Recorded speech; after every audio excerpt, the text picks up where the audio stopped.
الرحمن الرحيم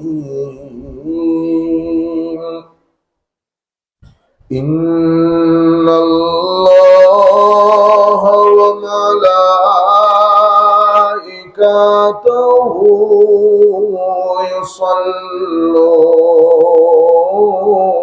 يصلون على النبي يا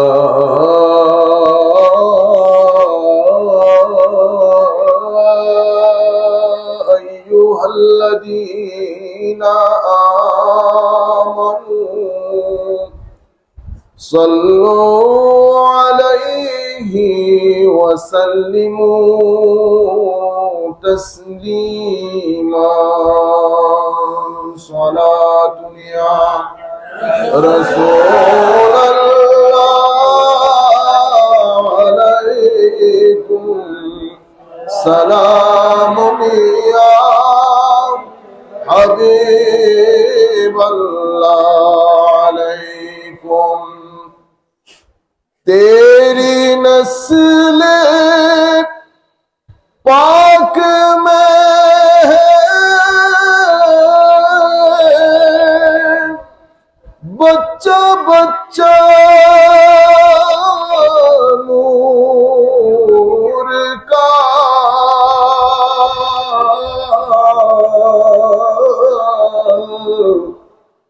तू है आईने नूर तेरा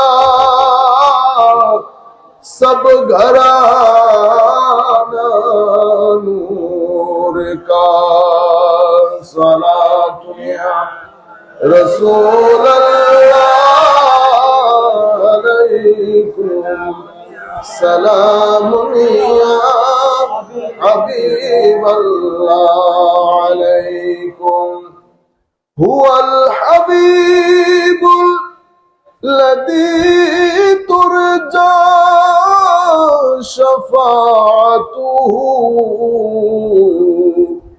लिकुल्लि हौलिन मिनल अहवालि मुक़तहमी सलातु या रसूल अल्लाह अलैकुम सलाम या हबीब अल्लाह अलैकुम तमन्ना दर्द दिल हो तो कर खिदमत फकीरों की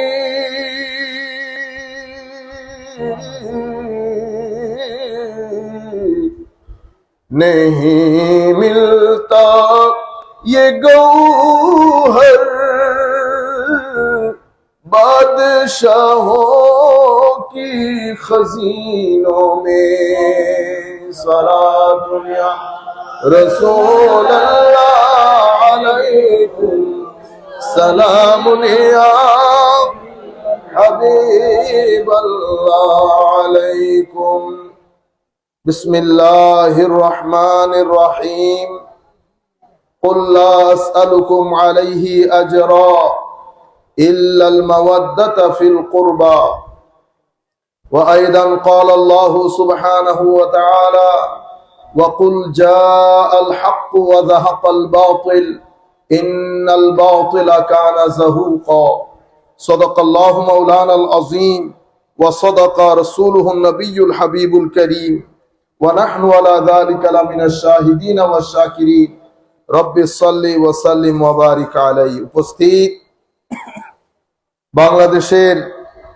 চট্টগ্রামস্থ ঐতিহ্যবাহী দরবার হুজুর আমির ভান্ডার দরবার শরীফের 10 দিন ব্যাপী শাহাদাতে কারবালার স্মরণে আয়োজিত মাহফিলের আজকের 8ম দিবসে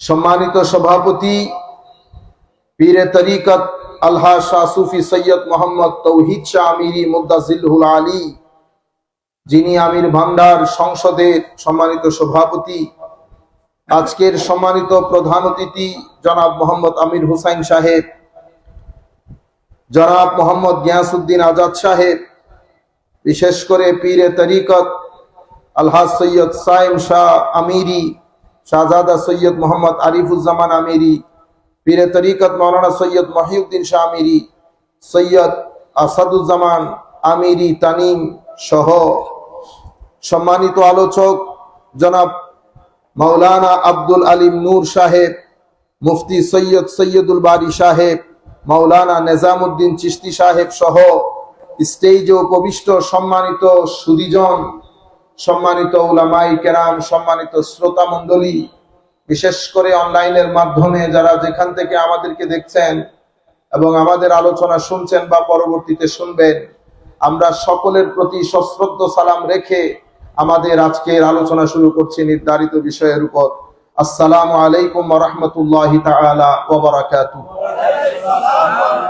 সম্মানিত সুধী, সময় আমাদের হাতে অনেক কম। আমরা ইতোপূর্বে আপনারা জেনেছেন নিশ্চয়ই যে আমাদের একটা প্ল্যান ছিল মুহররমের ধারাবাহিক মাহফিলগুলোতে আমরা সোহাদায়ে কারবালা সংশ্লিষ্ট যতগুলা বিষয় একজন মানুষের জানা দরকার প্রত্যেকটা বিষয়ে আমরা ধারাবাহিকভাবে বলে যাব। আপনারা আমাদের পেজে এই বছরের মুহররমের মাহফিলগুলা যদি শুনেন পরবর্তীতে এবং এটার উপর ফার্দার গবেষণাও করতে চান, আপনারা আল্লাহ তৌফিক দান করলে এটা আপনারা করতে পারবেন। আমরা ইতোপূর্বে আলে বাইতে রাসূলের শান থেকে শুরু করে এখন যে স্টেজের মধ্যে এসেছি, আজকের বক্তব্যটা রিপিট হবে। ঘটনা চক্রে আমরা গত বক্তব্যটাকে রেকর্ড করতে পারিনি, সেজন্য আজকের বক্তব্যটা রিপিট হবে। আজকের বক্তব্য হবে আমি বক্তব্যটা হযরতে আব্দুল্লাহ ইবনে ওমর রাদিয়াল্লাহু তাআলা আনহুর একটা হাদিস দিয়ে শুরু করি। হযরতে আব্দুল্লাহ ইবনে ওমর রাদিয়াল্লাহু তাআলা আনহুকে একজন জিজ্ঞাসা করছেন, হুজুর, ইহরাম অবস্থায় যদি কেউ মশা মারে, ইহরাম অবস্থায় কেউ মশা মাছি মারলে হুজুর তার কি ইহরাম ভেঙে যাবে? এই হাদিস ইমাম বুখারী এনেছেন। তো বুখারীর কথা চলে আসলে আর বাকি কিতাবের কথা বলতে হয় না। তো বলছেন যে আন আবি নুআম ক্বাল কুনতু শাহিদান লি ইবনে ওমর, আমি হযরত আব্দুল্লাহ ইবনে ওমরের সাথে ছিলাম। ওয়াসাআলাহু রাজুলুন আন দামিল বাউদ, এক ব্যক্তি ওনাকে মাছি মারা ইহরাম অবস্থায় এটার হুকুম জিজ্ঞেস করলেন। ফাকালা মিম্মান আনতা, হযরতে আব্দুল্লাহ ইবনে ওমর রাদিয়াল্লাহু তাআলা আনহু জিজ্ঞেস করলেন, ইয়ানি মিন আইনা আনতা, ওয়্যার আর ইউ ফ্রম, তোমার দেশের বাড়ি কই? তো উনি জবাব দিলেন, ফাকালা মিন আহলিল ইরাক, আমি ইরাকের লোক, ইরাক থেকে এসেছি। এই কথা শোনার পরে হযরতে আব্দুল্লাহ ইবনে ওমর রাদিয়াল্লাহু তাআলা আনহু, এখন আমি কথা যেটা বলবো সেটা শব্দের দিকে খেয়াল না করে আপনারা ফিলিংস এর দিকে খেয়াল করবেন, ইমোশনের দিকে খেয়াল করবেন। হযরত আব্দুল্লাহ ইবনে ওমর কোন ইমোশন, কোন ফিলিংস নিয়ে কথাটা বলছেন? বলছেন, উনজুরু ইলা হাযা, এ মানুষ তোমরা এই ব্যক্তির দিকে একটু দেখো, এই ইরাকের লোক। ইয়াসআলুনি আন দামিল বাউদ, এ আমারে মশা মাছি মারার ব্যাপারে জিজ্ঞেস করতেছে। ওয়াকাদ কাতালু ইবনান নবী সাল্লাল্লাহু আলাইহি ওয়াসাল্লাম, আর তারা হত্যা করেছে আমার নবীর সন্তানকে। কাকে? আমার নবীর সন্তানকে। ইমামে হাসান, ইমামে হুসাইন আমার নবীর সন্তান ছিল কি ছিল না এটা আব্দুল্লাহ ইবনে ওমর ভালো জানেন। আরবির মধ্যে নাতির জন্য নির্দিষ্ট শব্দ আছে, কিন্তু উনি নাতি ব্যবহার করেন নাই, উনি ব্যবহার করেছেন সন্তান। আপনারা ইমোশনটা বোঝার চেষ্টা করেন, শব্দের দিকে আমরা যাব না।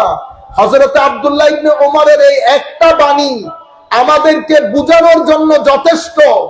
আলে বাইতে রাসূলের প্রেম সাহাবায়ে কেরাম কিভাবে ধারণ করতেন, তাবেঈন কিভাবে ধারণ করতেন, পরবর্তীতে আইম্মায়ে কেরাম কিভাবে ধারণ করতেন, এই ইমোশনের কারণে, ফিলিংস এর কারণে আমাদের আইম্মায়ে কেরামের বড় বড় আকাবেরিনদের উপরে শিয়াইজমের ফতোয়া লেগেছে। কি লেগেছে? শিয়াইজমের ফতোয়া। কেন? আহলে বাইত রাসূলের মহব্বত। আমি বলতে বলতে শুরুতে কথা যখন উঠেছে, আমি এটা আপনাদেরকে বলে দিয়ে যাই, আমার ভাইয়েরা, সময়, বর্তমান পরিস্থিতি আমাদের সকলের চোখের সামনে। আগামী কালকে, আগামী পরশু আমি চেষ্টা করব আপনারা যেন আপনাদের ছেলেদেরকে আমাদের এই বক্তব্যগুলো শোনাতে পারেন। সবাই কালকে মাগরিবের পরে, এশারের পরে অন্তত 1-2 ঘন্টা ঘরে বসে বাচ্চাদের সাথে আমার নবীর আহলে বাইত নিয়ে জিকির করবেন, আমার নবীর আহলে বাইতের নামগুলো মুখস্থ করাবেন, ঘরের মধ্যে তাদের সাথে আহলে বাইত রাসূল ডিসকাস করবেন। এটা হবে অনেক এফেক্টিভ একটা কাজ। মনে রাখবেন, এটা যে সময়ের মধ্যে আমরা বসবাস করছি, অনেক অস্থির একটা সময়, অনেক অস্থির একটা সময়। আমাদেরকে ফেসবুক, ইনফরমেশন, মানুষের কথাবার্তা, কিছু কম জ্ঞানী, কম ইলমি ফতোয়া আমাদের মাইন্ডসেট গুলাকে ফ্রাস্ট্রেটেড করেছে, ডিস্টার্ব করেছে, ড্যামেজ করেছে। আমরা ঠিক বুঝতে পারছি না কোন রাস্তায় পা দেব। কারণ আহলে বাইত রাসূলের মাহফিল, আমাদের বড় বড় আলেমরা আহলে বাইত রাসূলের কথা বলতে ভয় পাচ্ছে, কোন আবার শিয়াইজমের ফতোয়া খাইতে হয় কিনা। এটা একটা টেকনিক্যাল ইস্যু। মনে রাখবেন, কিছুদিন পরে রবিউল আউয়াল শুরু হবে। রবিউল আউয়াল শুরুর 15-20 দিন আগে ফেসবুকের মধ্যে অসংখ্য আইডি, লক আইডি, কারো নাম নাই, ঠিকানা নাই, অ্যাড্রেস নাই। কখনো দেখবেন আমির ভান্ডারের ওই গম্বুজ খচিত আইডি, জামেয়ার গম্বুজ খচিত আইডি, আলা হযরতের গম্বুজ খচিত আইডি, অথচ একটা আইডিও আমাদের না। যদি আমাদের হতো তাহলে তো আইডেন্টিটি হাইড করতো না। আইডেন্টিটি হাইড করে দুর্বল মানুষ, ফিতনাবাজ মানুষ, তরুণ প্রজন্মের মাইন্ডসেটকে ফ্রাস্ট্রেটেড করা হচ্ছে। এটার প্রেসার পড়ে কাদের উপর? যারা মাঠে ময়দানে মিলাদুন নবীর মাহফিল করে তাদের উপর। তারা কি করে? পুরা মাস ব্যাপী মিলাদুন নবী জায়েজ, মিলাদুন নবী জায়েজ, বেদাত না জায়েজ, এটার মধ্যে পুরা মিলাদুন নবীর মাস শেষ। কোরআনে পাকের সূরা ফাতিহা থেকে সূরা নাস পর্যন্ত সমস্ত সূরার অর্থ, গাইডলাইন, তরুণ প্রজন্মের গাইডলাইন দরকার, সেটা আনটাচড রয়ে গেছে। আমি সেই পর্যন্ত যেতে পারি নাই। অথচ আমাদের তরুণ প্রজন্ম মেইন স্ট্রিম, আপনারা যেই সমস্ত তরুণকে এই কাজগুলা করতে দেখেন, তারা আমাদের টোটাল পপুলেশনের 20% হবে না, 80% এই পুরা সিনারির বাইরে। তাদের জন্য গাইডলাইন দরকার ছিল। তারা মদ্যপানে অভ্যস্ত হচ্ছে, অশ্লীলতায় অভ্যস্ত হচ্ছে, ড্রাগ ডিলিং এ অভ্যস্ত হচ্ছে, অসামাজিক কার্যকলাপে অভ্যস্ত হচ্ছে। তাদের একটা গাইডলাইন দরকার ছিল, মোটিভেশন দরকার ছিল, আমার নবীর আখলাক দরকার ছিল, কোরআনে পাকের তালিমাত দরকার ছিল, আইম্মায়ে কেরামের দেখানো পদ্ধতি দরকার ছিল। আমি সেদিকে যেতে পারি নাই। 20% মানুষের ব্যস্ততায় 80% তরুণ প্রজন্মকে আমি আমার বোট, আমার নৌকা থেকে নামিয়ে দিয়েছি। আপনারা বুঝতে পেরেছেন ঘটনা। এভাবে রবিউল আউয়াল শরীফ শেষ। রবিউল আউয়াল যেতে না যেতে রবিউল সানি শুরু হবে। হঠাৎ করে ফেসবুকে আবার যুদ্ধ নামবে। ওলি বলে কিছু নাই, তরিকত বলে কিছু নাই, সব ভণ্ডামি, মাজার পূজা। এরপরে আমরা রবিউল সানিতে আরেকটা প্ল্যাটফর্মে নামবো। জায়েজ, আল্লাহর ওলি জিনিস আছে, আলা ইন্না আউলিয়া আল্লাহ লা খাউফুন আলাইহিম ওয়া লা হুম ইয়াহজানুন। জায়েজের দলিল দিতে দিতে 100 বছর অতিবাহিত হয়ে যাচ্ছে। এখনো আমাদের ছেলেরা, এখন যদি আমি প্রশ্ন জিজ্ঞেস করতে বলি, এখন উনি জিজ্ঞেস করবেন, হুজুর, আমার নবী সাল্লাল্লাহু আলাইহি ওয়াসাল্লামকে সৃষ্টি না করলে আল্লাহ কিছুই সৃষ্টি করতেন না। হুজুর, এটা সত্যতা কতটুকু? আমরা এই প্রশ্নগুলা থেকে বের হতে পারছি? হাত তুলানামা থেকে বের হতে পারছি না। আমরা বের হতে চাই, আমাদেরকে বের হতে দিচ্ছে না। কোরআনের সূরা ফাতিহা তাফসীর আমরা করতে পারি নাই। আমরা বছরের পর বছর মাহফিল করেছি।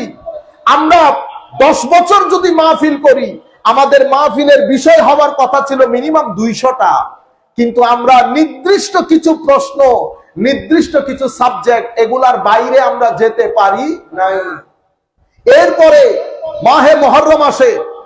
মাহে মুহররম আসার কিছুদিন আগে, জিলহজ শেষ হতে না হতে এখানে একটা তুফান তৈরি করা হয়। কি?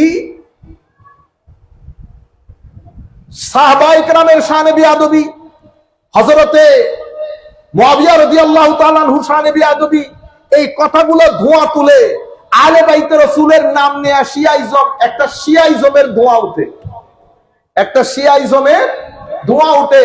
আপনাদেরকে ইমপ্রেশন দেওয়া হবে মানুষ শিয়া হয়ে যাচ্ছে, দলে দলে মানুষ শিয়া হয়ে যাচ্ছে। ইন্না লিল্লাহি ওয়া ইন্না ইলাইহি রাজিউন। আপনারা বুঝতে পেরেছেন? এরপরে আপনাদেরকে লাগিয়ে দেওয়া হচ্ছে। গতকালকে একজন ফেসবুক থেকে আমাদের ছেলেরা দেখাইলো, পোস্ট করেছেন সোহাদায়ে কারবালার মাহফিলে যেন সাহাবায়ে কেরামের আজমতের জিকির হয়। সাহাবায়ে কেরামের মাহফিলে যারা জিকির করবে, সোহাদায়ে কেরামের মাহফিল বলা সাহাবায়ে কেরামের বিরুদ্ধে বলা। বিশুদ্ধবারের ফজিলত বলা মানে কি সোমবারের ফজিলতকে অস্বীকার করা। সাহাবায়ে কেরামকে কেউ অস্বীকার করলে মুসলমান হবে? এটা যদি খারিজিদের প্ল্যাটফর্ম থেকে আসতো, নাসিবীদের প্ল্যাটফর্ম থেকে আসতো, আমাদের কিছু ভাই খারিজি চিন্তাধারার ভাই এই একই শিয়াইজমের ভয় দেখিয়ে তারা এখন 10 দিন ব্যাপী আজমতে সাহাবায়ে কেরাম মাহফিল করতেছে। আপনারা জানেন সেটা? বাংলাদেশের বুকে কওমি ঘরানার আমাদের কিছু ভাইয়েরা শিয়াইজমের ধোঁয়া তুলে, আমরা সবাই এই আওয়াজ তোলার মধ্যে আমরা সবাই হিস্সা নিয়েছি। পরিস্থিতি জটিল থেকে জটিলতর করেছি, বলয় তৈরি হয়ে গেছে। আলেমরা ভয় পাচ্ছে আহলে বাইত রাসূলের শানে কথা বলতে। আমাদের ভয় লাগে না, কারণ আমরা কোনো বলয়ে, বলেন না, কোন বলয়ে আপনি ডাকলেও কিছু যায় আসে না, না ডাকলেও কিছু যায় আসে না।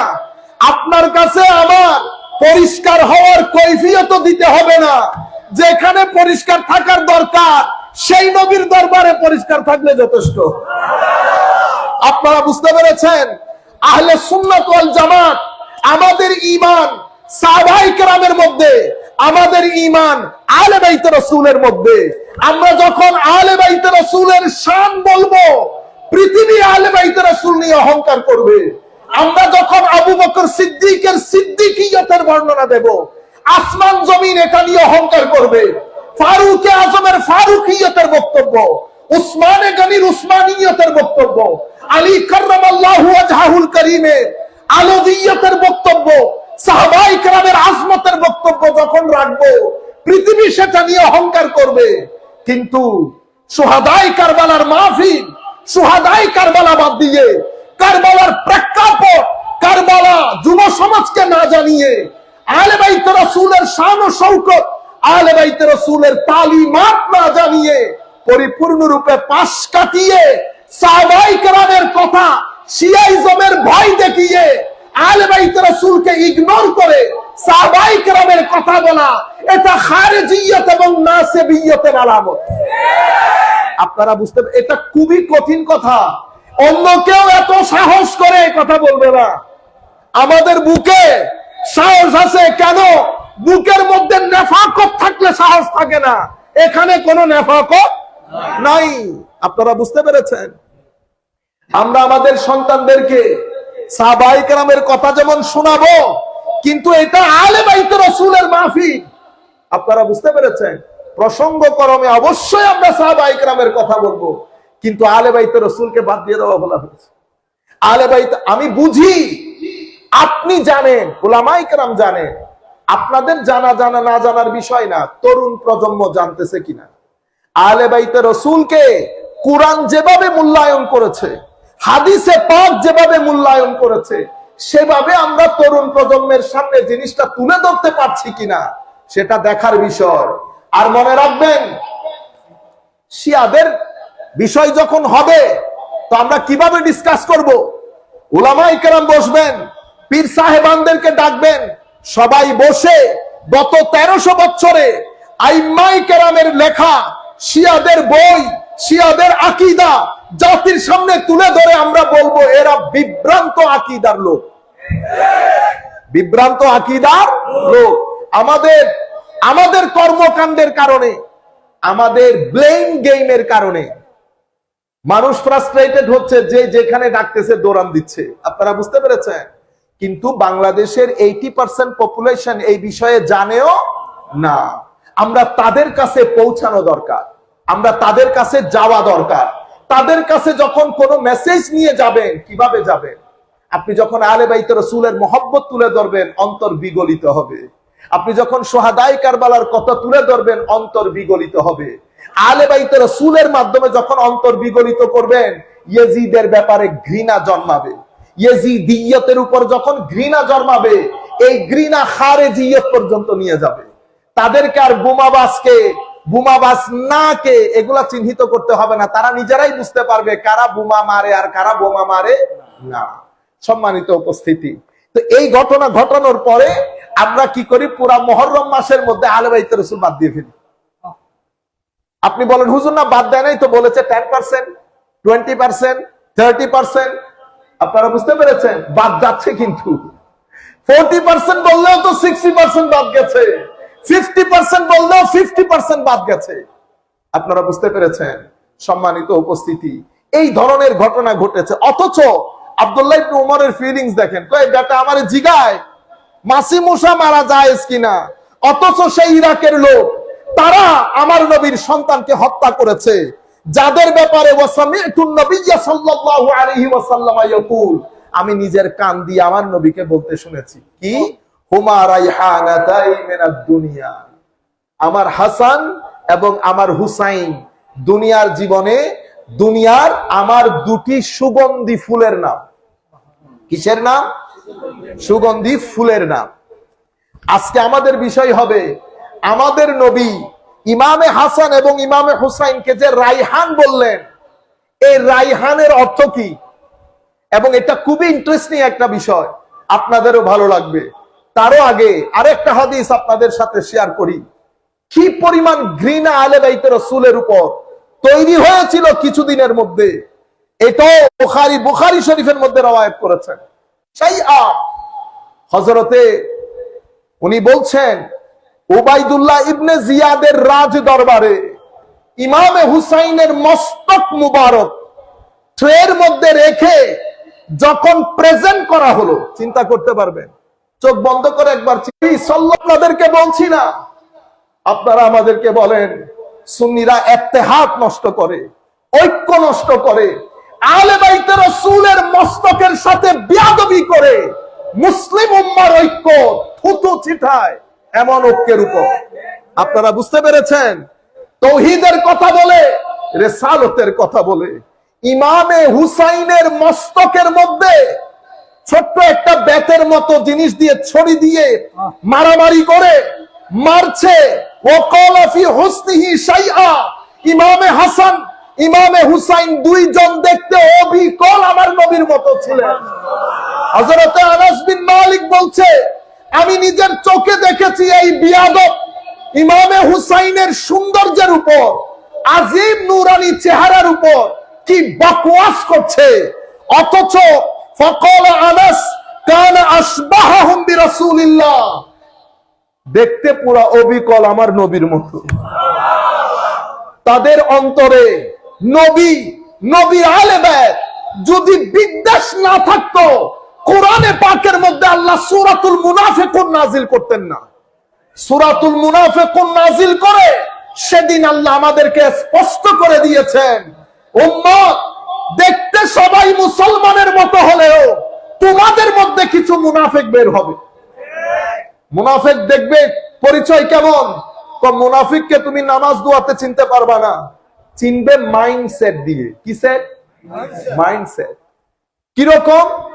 মাইন্ডসেটের মধ্যে তাওহীদ থাকবে, নামাজ দোয়া সবকিছু থাকবে, কিন্তু শানে রিসালাতের আদব থাকবে না। এটা তাদের মাইন্ডসেট। আয়াত কিভাবে এসেছে?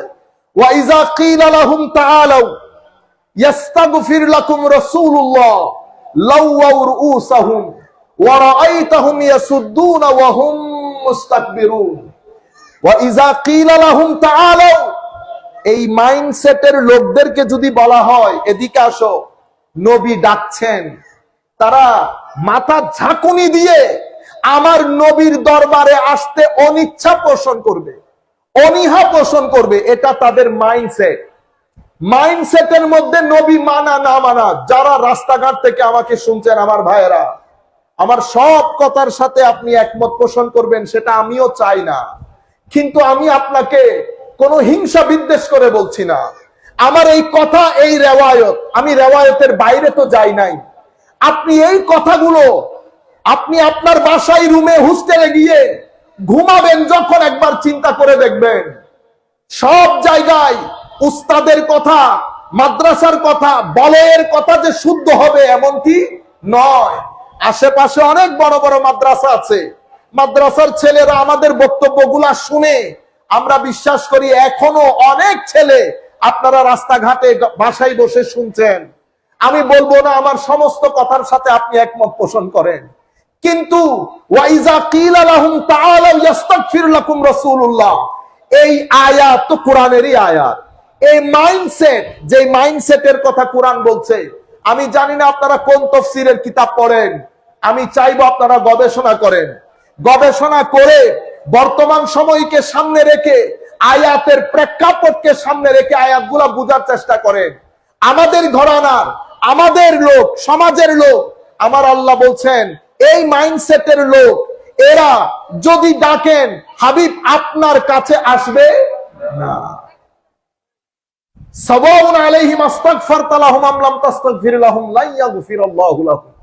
হাবিব আপনি চান আর না চান, আপনি তাদের জন্য যতবারই ক্ষমা প্রার্থনা করেন না কেন, আমি তাদেরকে ক্ষমা করব না।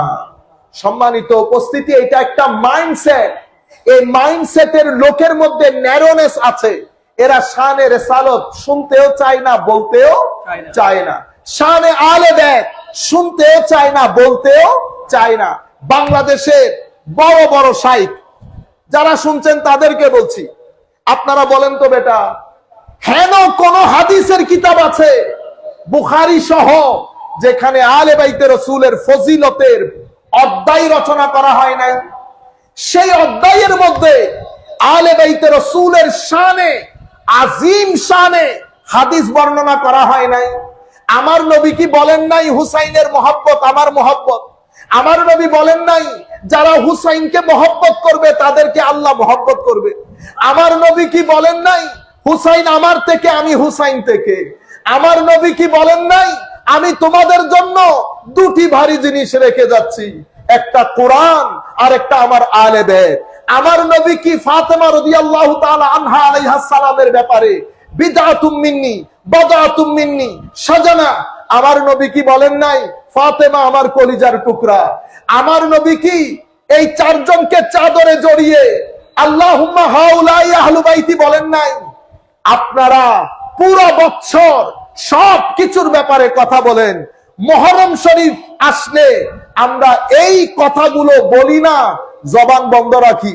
পুরো বছর বাংলাদেশের গ্রামে গঞ্জে গিয়ে মাহফিল করি, কিন্তু আমার ভাইদের জবানে আলে বাইতে রাসূলের শানের এই হাদিসগুলো আসে না। আপনারা যদি এতই শিয়াইজমের ভয় পান, আলে বাইতে রাসূলের কথা বললেই শিয়া, তো আপনারা ইমাম বুখারীকে বলতেন যে দয়া করে বুখারী শরীফ থেকে আলে বাইতে রাসূলের হাদিসগুলো সরিয়ে ফেলেন। ইমাম তিরমিজিকে বলতেন, ইমামে আযম আবু হানিফাকে বলতেন, ইমাম শাফিঈকে বলতেন। আমাদের আকাবিরিনে উম্মত আমাদেরকে এই রাস্তা দেখিয়ে যান নাই। সম্মানিত ভাইয়েরা, মাদ্রাসার চিন্তা না করে, বলয়ের চিন্তা না করে, নিজের ব্রেইনকে কিতাব খুলে একবার নিজে জিজ্ঞাসা করেন, হযরতে আনাস বিন মালিক কিভাবে বলছেন উতিয়া উবাইদুল্লাহ ইবনে জিয়াদ। উবাইদুল্লাহ ইবনে জিয়াদ কোন কাফেরের শাসক ছিল না, মুনাফিকের শাসক ছিল না, আপনাদের ভাষায় মুসলিম শাসক। মুসলিম শাসকের অন্তরে আলে বাইতে রাসূলের প্রতি এত ঘৃণা, যদি ইমামে হুসাইনের শানে ঘৃণা থাকে, অবশ্যই এটা আমার নবীর শানে ঘৃণার নামান্তর হবে। যারা আমার নবীর শানে ঘৃণা পোষণ করবে তারা কি মুসলমান থাকে? বলেন তো দেখি। আপনি উবাইদুল্লাহ ইবনে জিয়াদকে পকেটে রেখে আপনি যদি ইত্তেহাদে উম্মতের কথা বলেন, ই মহালাস, এটা অসম্ভব, এটা অসম্ভব। হযরতে ঘৃণা দেখেন, আর এদিকে আনাস বিন মালিকের ইমোশন দেখেন, হযরতে আব্দুল্লাহ ইবনে ওমর রাদিয়াল্লাহু তাআলা আনহুর ইমোশন দেখেন। ইরাকের লোক আমারে জিগায় মাসি মুসির রক্তের ব্যাপারে, অথচ তারা আমার নবীর সন্তানকে কতল করেছে।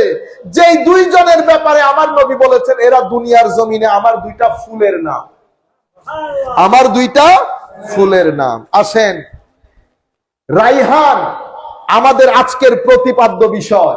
একটা শব্দ রাইহানের অর্থ করা হয় স্বাভাবিকভাবে ফুল। কি করা হয়?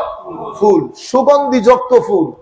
এমনিতে রাইহান মানে হচ্ছে জমিন থেকে এমন কিছু উৎপাদিত জিনিস যেটা দিয়ে সুগন্ধি বের হয়। তো স্বাভাবিকভাবে ফুল দিয়ে যেহেতু সুগন্ধি বের হয়, আমরা অনুবাদ করার সময় ফুলই উদ্দেশ্য করি। আপনারা আমার কথা বুঝতে পেরেছেন তো? কিন্তু গরিবুল হাদিস, কি বলেছি? গরিবুল হাদিস, গরিবুল হাদিসের কিতাব মানি হাদিসে পাকের মধ্যে কিছু শব্দ আছে, শব্দগুলো একটু ব্যবহার করি না, কিন্তু এখানে যদি আমি বলি আই ওয়াজ স্টুপেন্ডাস, অ্যাস্টাউন্ডিং, স্টাউন্ডিংটা ব্যবহার হয়, স্টুপেন্ডাসটা সহজে ব্যবহার হয় না। তাইলে এভাবে আরো আমি যদি এগুলাতে শুরু করি, এটা খুবই দারুণ ইন্টারেস্টিং একটা বিষয়। আল্লাহ তৌফিক দান করলে পরে কোনোদিন আপনাদেরকে বলবো, আপনারা কিছু জিনিস শিখতে পারলেন। তো এই কিছু গরিব শব্দ আছে, গরিব মানে আনকমন শব্দ, এবং এগুলার আনকমন অর্থ আল্লাহ রাব্বুল আলামিন আমাদের আইম্মায়ে কেরামকে আহসানুল জাযা দান করুন। আমাদের আইম্মাদের মধ্যে কিছু কিছু ইমাম হাদিসে পাক এবং সাহাবায়ে কেরামের আসর থেকে, স্টেটমেন্ট থেকে এই ধরনের শব্দগুলা ডিরাইভ করে এগুলার অর্থ লিখেছেন ওনারা, এবং কিছু শব্দ বের করে কমন শব্দ অর্থ করেছেন আনকমন। আরবের মধ্যে শব্দ কমন, কিন্তু এটার অর্থ আরবের মধ্যে এমন এমন অর্থ ব্যবহৃত হতো যেটা সাধারণ লোক জানেই না। আপনারা বুঝতে পেরেছেন? সেই ধরনের গরিবুল হাদিসের কিতাব ইমাম ইবনুল আথির, ইমাম এসদি, আমাদের ইমাম কাশাফু লিখেছেন গরিবুল হাদিস এবং আসরের উপর কিতাব। আমরা নাম বলবো আপনাদেরকে। এই ধরনের কিতাবে রাইহানের অর্থ করা হয়েছে পাঁচটা। কয়টা? পাঁচটা। একটা কমন, চারটা আনকমন। একটা কমন অর্থ, চারটা আনকমন অর্থ। আমাদের আজকের প্রতিপাদ্য বিষয়ে যেই পাঁচটা অর্থের উপর কথা বলবো, তার মধ্যে আমাদের টার্গেট থাকবে পঞ্চম অর্থটা। পঞ্চম অর্থটা কেন আমার নবী ইমামে হাসান, ইমাম হুসাইনকে রাইহান বললেন? তাহলে প্রথম অর্থ হচ্ছে হাসান এবং হুসাইন এই দুইজন আমার দুনিয়ার জমিনের দুটি সুগন্ধি ফুলের নাম। এই সুগন্ধি বলার কারণ কি? হাদিসে পাকের মধ্যে আমরা পাই আমার নবী সাল্লাল্লাহু আলাইহি ওয়াসাল্লাম হাসান এবং হুসাইনকে যেখানেই দেখতেন, যদি নাও দেখতেন, সাইয়্যিদাতু নিসাই আহলিল জান্নাহ হযরত ফাতেমাতুজ জাহরা রাদিয়াল্লাহু তাআলা আনহাকে ডেকে আমার নবী বলতেন, হাসান এবং হুসাইনকে একটু ডেকে নিয়ে আসো। হাসান এবং হুসাইন যখন আসতেন যখন, হায় হায়, আমার নবী কি করতেন? আমার নবী দুইজনকে তুলে নিতেন। আমার নবী দুইজনকে তুলে নিয়ে, হায় হায়, দুইজনের শরীরকে স্মেল করতেন। কি করতেন? স্মেল, এবং সুগন্ধি নিতেন, সুগন্ধি নিতেন। এরপরে দুইজনকে চুমা দিতেন, এরপরে শরীরের মধ্যে এইভাবে জড়িয়ে রাখতেন। আপনারা ফিলিংসটা বুঝেন। শব্দ না, আমি গরিব মানুষ, আমার কাছে শব্দের সীমাবদ্ধতা আছে। আপনি আমার নবীর ওই ফিলিংসটা বুঝেন। আমার নবী নিজের শান্তি কোথায় খুঁজে পাচ্ছে? যিনি কুল কায়নাতকে শান্তি বিতরণ করেন রাহমাতুল লিল আলামিন হিসেবে, সেই নবী শান্তি কোথায় খুঁজে বেড়াচ্ছেন? আমার নবী দুইজনকে নিয়ে সুগন্ধি নিতেন, স্মেল করতেন, এরপরে আমার নবী চুমু দিতেন, এরপরে আমার নবী শরীরের সাথে ফায়াদুম্মুহুমা আষ্টে পৃষ্ঠে এভাবে জড়িয়ে রাখতেন। আমার নবী সাল্লাল্লাহু আলাইহি ওয়াসাল্লাম এটা করে একবার বলছেন, আল্লাহ যারা এই দুইজনকে ভালোবাসে তারা আমাকে ভালোবাসে, ওয়ামান আবগাদাহুমা ফাকাদ আবগাদানি, যারা এই দুইজনকে ঘৃণা করে তাইলে বোঝা যাচ্ছে আমার নবী যেহেতু ঘৃণার কথা বলেছেন, তাইলে বোঝা যাচ্ছে উম্মতের মধ্যে কিছু বদবখত আছে যারা এদেরকে ঘৃণা করবে। যদি না হতো আমার নবী কি ঘৃণার কথা বলতেন? যেহেতু নবী ঘৃণার কথা বলেছেন, তাহলে বোঝা যাচ্ছে উম্মতের মধ্যে কিছু বদনসিব থাকবে যারা আমার হাসান এবং হুসাইনকে ঘৃণা করবে। নাউজুবিল্লাহ বলেন। আমি আপনাদেরকে, আপনারা বলবেন না না না না না, আমি তো ঘৃণা করি না। আমার ভাইয়েরা, মোহাব্বত আপনার ভিতরের একটা অবস্থার নাম। মোহাব্বত দেখা যায় না, মোহাব্বত ছোঁয়া যায় না, মোহাব্বত অনুভব করা যায় কিসের মাধ্যমে? কিছু বৈশিষ্ট্যের মাধ্যমে, কর্মের মাধ্যমে। আমরা ইমামে হুসাইনকে মোহাব্বত করি, কারবালার ময়দানে আমরা হুসাইনিয়তের পক্ষে। সেটার দলিল হচ্ছে এই মাহফিল। মাহফিল ইটসেলফ মোহাব্বতের নাম না, মাহফিল হচ্ছে মাজহারে মোহাব্বত। মাজহারে মোহাব্বত। চুমা দেওয়ার নাম মোহাব্বত না, চুমা হচ্ছে মাজহারে মোহাব্বত। আমি যে আমার সন্তানকে ভালোবাসি, সন্তানের প্রতি দয়া পরবশ, সেটার মাজহার, এক্সপোজার, যেটার মাধ্যমে বিষয়টা আপনি বুঝতে পারবেন, প্রদর্শিত হয়, সেটা হচ্ছে চুমা দেওয়া। মা বাবার শরীর, মা বাবার খেদমত, মা বাবার চুল আশ্রয় দেওয়া, মা বাবার মাথা দাবাই দেওয়া, এগুলা হচ্ছে আপনি যে মহব্বত করেন সেটার মাজহার। আপনারা বুঝতে পেরেছেন? মহব্বত কখনো ধরে রাখা যায় না। ভিতরে মহব্বত থাকলে চোখে জানান দেবে আমি যে মহব্বত করি সেটা। কেমনে? বললেই চোখ ভিজে আসবে, চেহারার মধ্যে উজ্জ্বলতা আসবে। এটা হচ্ছে মাজহারে মহব্বত, মহব্বতের বহিঃপ্রকাশ। আমার নবী ইরশাদ করছেন, আল্লাহ যারা এই দুইজনকে ভালোবাসবে তারা আমাকে ভালোবাসলো, যারা এই দুইজনের প্রতি ঘৃণা করলো তারা আমার প্রতি ঘৃণা করলো। তাইলে আপনারা স্পষ্ট চিত্তে বুঝতে পারলেন যে ইমামে হাসান, ইমামে হুসাইনকে সবাই প্রেম করতে পারবে না। আল্লাহর দরবারে দোয়া করব, আল্লাহ আপনার এক আজিম ওলির দরবারে আমরা এই মাহফিলটা করছি। মাওলা আপনার দরবারে একটাই চাওয়া পাওয়া, কিয়ামতের দিন সকাল পর্যন্ত আমাদের বংশধারায় কোন গুস্তাখে আলেমে, কোন গুস্তাখে সাহাবী, কোন গুস্তাখে ওলি, কোন গুস্তাখে মা বাপ যেন আমাদের ঘরে, আমাদের নসলের মধ্যে জন্মগ্রহণ না করে। আমিন বলেন সবাই। সম্মানিত উপস্থিতি, তাহলে হাসান এবং হুসাইনের শরীর মুবারকের মধ্যে এই সুগন্ধি আসলো কোত্থেকে? মনে রাখবেন, আমার নবী এই দুইজনকে নিজের ছেলে বলেছেন, সন্তান বলেছেন। আমার নবীর শরীরে পাক থেকে ঘাম মুবারক পড়তো, এটা সুগন্ধি যুক্ত ছিল। এটা আপনারা অসংখ্যবার শুনেছেন।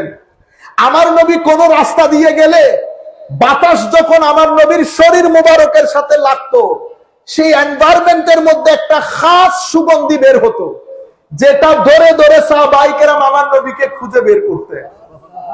আমার নবীর ঘাম মুবারক সাহাবায়ে কেরাম আতর হিসেবে ব্যবহার করতেন। আমার নবী একবার এক সাহাবীর সামনে কোরআনের তিলাওয়াত করছেন। আমার নবী মাজা খান কথা বলতে বলতে হাস্যচ্ছলে ওই সাহাবীর মুখের সামনে গিয়ে কোরআনের তিলাওয়াত করলেন। আমার নবীর মুখের শ্বাস লেগেছে সাহাবীর গালে, মুখে। সেই দিন থেকে মৃত্যুর আগ পর্যন্ত ওই সাহাবীর জবান থেকে বিশেষ একটা সুগন্ধি বের হতো। আমার নবীর আতর মুবারক এক সাহাবী নিজের ঘরে রেখেছেন মদিনা শরীফের মধ্যে। সেই ঘরকে আমার নবীর পসিনার খুশবুওয়ালা ঘর বলতো সবাই। সেই ঘর থেকে খুশবু বের হতো। জেনেটিক্যালি আমার নবীর এই সুগন্ধির ধারক হয়েছেন ইমামে হাসান এবং ইমাম হুসাইন। আমার নবী নিজেরটা নিজে তার ফিল করতে পারতেন না। আমার নবী নিজেরটা, নিজের এই সুগন্ধি হাসান এবং হুসাইনের শরীরের মধ্যে আমার নবী খুঁজে বেড়াতেন। সেই কারণে আমার নবী দুইজনকে রাইহান বলেছেন।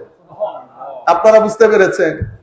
আমি সংক্ষিপ্ত করছি কারণ সময়ও সংক্ষিপ্ত, আমার পরে বোধহয় আরো বক্তা আছে।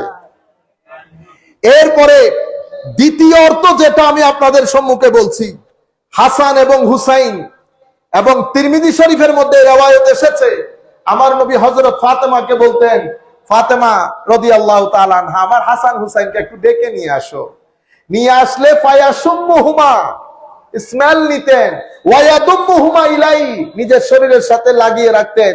তিরমিজি, ইমাম তিরমিজি এই হাদিস বর্ণনা করেছেন 3781 নম্বর হাদিসের মধ্যে। যাই হোক, আমি ওই বক্তব্য সংক্ষিপ্ত করে দ্বিতীয় অর্থে চলে যাই।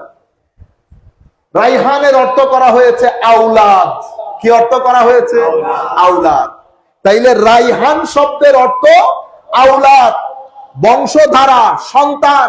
আপনারা জানেন আমার নবী হাদিসে পাকের মধ্যে ইরশাদ করেছেন যে আমি আমার বংশধারা, পৃথিবীর সবার বংশধারা বাবার মাধ্যমে হয়, আমার বংশধারা হবে আমার মেয়ে, মানে আমার বংশধারা হবে আমার ছেলের মাধ্যমে।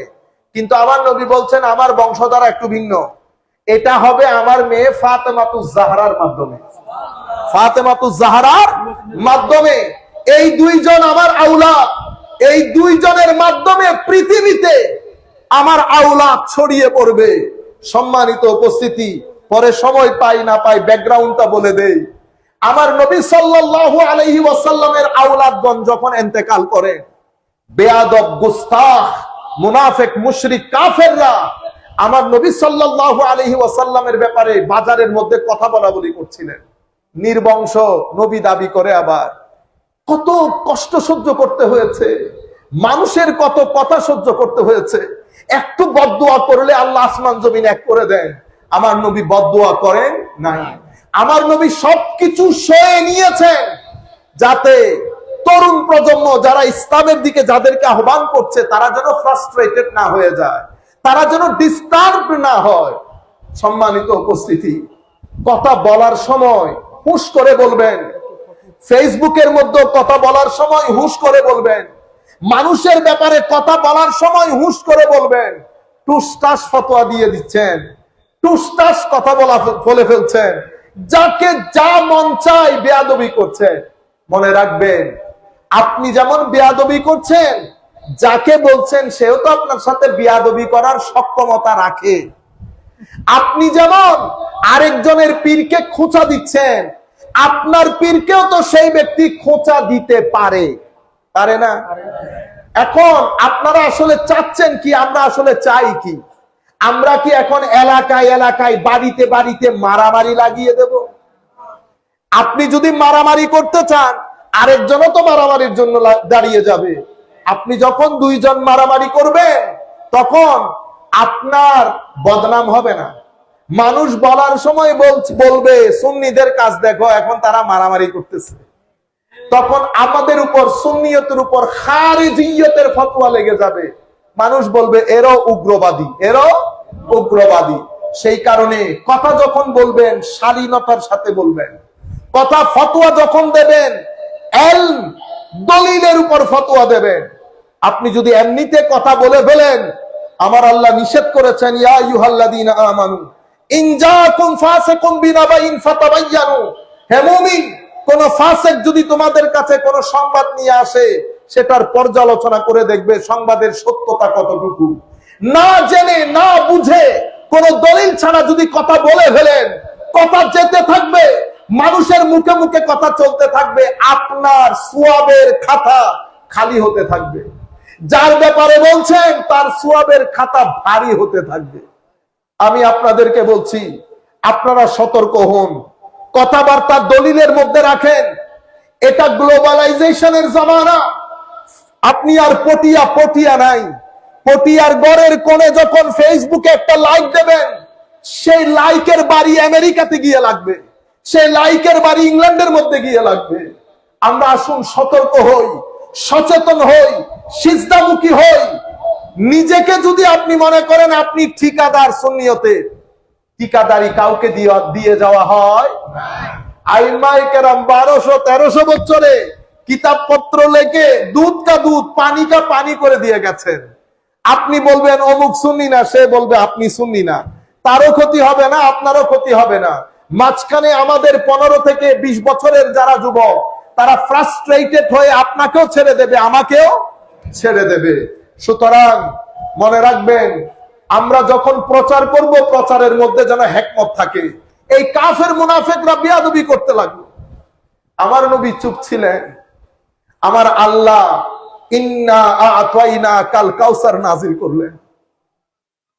আজিম সূরা দুহা থেকে পুরা পবিত্র কোরআনের শানের রিসালাত বর্ণনা সূরা দুহার মধ্যে আল্লাহ সামারাইজ করেন। আমরা বৃষ্টি আসলে ধানগুলা সব একসাথে করে এক জায়গায় জমা করি না। আমার আল্লাহ শানের রিসালাত কোরআনে পাকের সব জায়গা থেকে জড়ো করে সূরা দুহার মধ্যে আল্লাহ জমা করলেন। সেই দুহার মধ্যে আল্লাহ আমার নবীকে বলছেন, হাবিব মন খারাপ করবেন না। কে কি বলে না বলে, বেয়াদব বেয়াদবি করবে, শেষরা শেষরামি করবে, আপনি এগুলা শুনে মন খারাপ করবেন না। আমি রব হিসেবে আপনাকে কথা দিচ্ছি, ওয়ালা সাউফা ইউতিকা রব্বুকা ফাতারদা, এমন দেয়া দেব আপনি না হেসে পারবেন না, আপনি হাসতে হবে। এরপরে সূরা দুহাকে টেনে আমার আল্লাহ আরেকটু সামনে নিয়ে আমার নবীর শান ও মানকে আসমানের মধ্যে গিয়ে ঠেকিয়েছে। আমার আল্লাহ ঘোষণা দিয়েছেন আরেকটু সামনে গিয়ে, ওয়ারাফা'না লাকা যিকরাক, আলাম নাশরাহ লাকা সাদরাকের মধ্যে আমার আল্লাহ আবার ঘোষণা দিলেন, ওয়ারাফা'না লাকা যিকরাক। হাবিব আখিরাতের মধ্যে তো হাসাবো, দুনিয়া এবং আখিরাতে আপনার মকানকে আমি একেবারে লামকানে নিয়ে গেলাম। এভাবে সিকোয়েন্স, সময় নাই বিধায় আমি বলতে পারছি না। কাজ যদি সময় থাকতো আমি একটা একটা করে আপনাদেরকে সূরাগুলো পড়ে পড়ে বলতাম। শানের রিসালাতকে আমার আল্লাহ নিয়ে যেতে যেতে যেতে সূরা কাউসার পর্যন্ত এসেছে। সূরা কাউসারের মধ্যে সংক্ষিপ্ত একটা সূরার প্রথম আয়াতের মধ্যে শানের রিসালাতকে কামালিয়তের আখেরি দরজায় নিয়ে গেছে আমার আল্লাহ। আল্লাহু আকবার। ইয়া রাসূলুল্লাহ,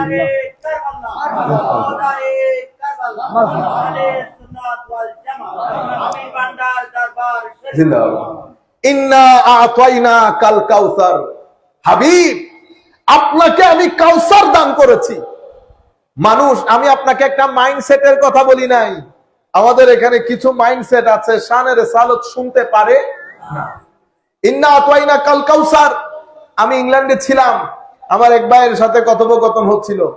কাউসার মানে হচ্ছে জান্নাতের একটা স্রোতস্বিনীর নাম কাউসার। জান্নাতের একটা স্রোতস্বিনীর নাম কাউসার। আমার কথা ছিল রিওয়ায়াতের মধ্যে আছে, আমরাও বলতেছি সেটা, কিন্তু কাউসার মানে শুধু সেটা না। ও বলতেছে আপনারা কি রিওয়ায়াত স্বীকার করবেন? আল্লাহ না, আমি তো স্বীকার করি নাই। আমি এখন একটা প্রশ্ন করলে আপনি উত্তর দিতে পারবেন, তো দেন। আমি বললাম পবিত্র কোরআনে সূরা আর রহমানের মধ্যে আল্লাহ বলছেন, ওয়ালিমান খাফা মাকামা রাব্বিহি, আয়াত কি? জান্নাতান। যেই ব্যক্তি আমার আল্লাহর দরবারে দাঁড়াতে হবে এই জিনিসের ভয় অন্তরে ধারণ করে সত্যিকার মুমিন হিসেবে পৃথিবী থেকে যাবে, আমার আল্লাহ তাকে 2টা জান্নাত দান করবে। কয়টা জান্নাত? 2টা। আমার নবীর আদনা গোলামের জন্য জান্নাত 2টা, আর আমার নবীর জন্য জান্নাতের একটা স্রোতস্বিনী শুধু। আপনারা আমার পয়েন্টটা বুঝতে পেরেছেন? এত বড় একটা সূরা নাজিল করলেন, ইন্না আ'তাইনা কাল কাউসার। আপনি স্রোতস্বিনী থেকে বের হতে পারছেন না। সেই জন্য কোরআনের অর্থ করতে হলে কোরআনের শুরু থেকে শেষ পর্যন্ত প্রত্যেকটা আয়াতের উপর দৃষ্টি লাগে। এখন আপনি বলবেন, হুজুর আপনি কোন পণ্ডিত হয়ে গেলেন, প্রত্যেকটা জায়গার উপর আপনার দৃষ্টি। সেই জন্য আমরা বলি কোরআনের তাফসীর করার সময় কোরআনের মুফাসসির যারা, তাদের পরামর্শ করেন। ইবনে কাসিরের কাছে যাবেন, তাবারির কাছে যাবেন, কুরতুবীর কাছে যাবেন, বাগাবীর কাছে যাবেন, রাজির কাছে যাবেন, গিয়ে দেখবেন কোনজন কোন তাফসীর করেছেন। সকল তাফসীরকে সামনে রেখে আপনি 2-3টা জিনিস মানুষের সাথে শেয়ার করবেন। কাউসারের তাফসীর করেছেন ইমাম রাজি, সমুদ্র বইয়ে দিয়েছেন, সমুদ্র বইয়ে দিয়েছেন। আমার পয়েন্ট ছিল সাধারণ একজন মুমিন আল্লাহকে ভয় করলে 2 জান্নাত, আর আমার নবীর জন্য এত বড় আয়াত নাজিল করলেন, সেটাও পুরা 2টা না, একটাও না, শুধু জান্নাতের একটা স্রোতস্বিনী। সেই কারণে আমরা বলছি কাউসার আমাদের মাথার উপর। কিন্তু আমার আল্লাহ বোধহয় আরো কিছু বোঝাতে চেয়েছেন। আরো কিছু বুঝাতে, সেই জন্য কোন কোন মুফাসসির বলেছেন এখানে কাউসার মানে ফাতেমাতুজ জাহরা রাদিয়াল্লাহু তাআলা আনহা উদ্দেশ্য। কেন? কারণ আয়াতের শেষ হয়েছে ওয়া ইন্না শানিআকা হুয়াল আবতার। হাবিব, যারা আপনার বংশ নিয়ে কথা বলছে পৃথিবীতে তাদের কোনো ডিসকাশন থাকবে না, কিন্তু আমি রব হিসেবে কথা দিচ্ছি আপনি ছিলেন, পৃথিবীতে ছিলেন না, কিন্তু আম্বিয়ায়ে কেরাম তাদের কিতাবের মাধ্যমে আপনার আলোচনা করেছে পৃথিবীতে। এখন আপনি আছেন, আলোচনা চলছে, একদিন আপনি থাকবেন না, আলোচনা চলতে থাকবে। আমরা বলছি ইয়া রাসূলুল্লাহ, শরীরের মধ্যে রক্ত যতদিন থাকবে আপনার আলোচনা চলে যেতে থাকবে ইয়া রাসূলুল্লাহ।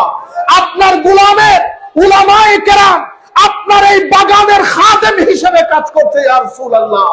আপনার এক নজর চাই যেন আপনি অপছন্দ করেন এমন কাজ, কর্ম, খেয়াল, ধ্যান সব কিছু থেকে বেঁচে থাকতে পারি ইয়া রাসূলুল্লাহ। আমাদের ভিতর বাহির যেন এক হয়, আমরা ভিতরে একটা বাইরে একটা যেন না হয়।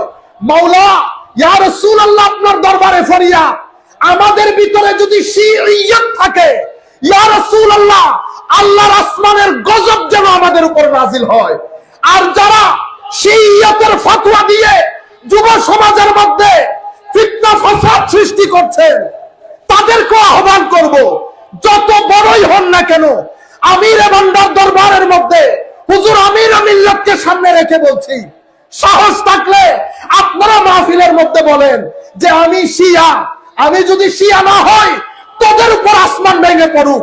আমি বলছি আমিরে মিল্লাতকে সামনে রেখে ইয়া রাসূলুল্লাহ, আমার ভিতরে যদি শিইয়ত থাকে আসমান জমিনের বালা মুসিবত যেন আমার মাথার উপর পড়ে। সাহস থাকলে তোমরা দোয়াটা করে দেখাও। সম্মানিত উপস্থিতি, সহ্যের সীমা ছাড়িয়ে যাবেন না। মনে রাখবেন, টাকা পয়সা ধন দৌলত পাওয়ার সবকিছুর অধিকারী করেছেন আল্লাহ।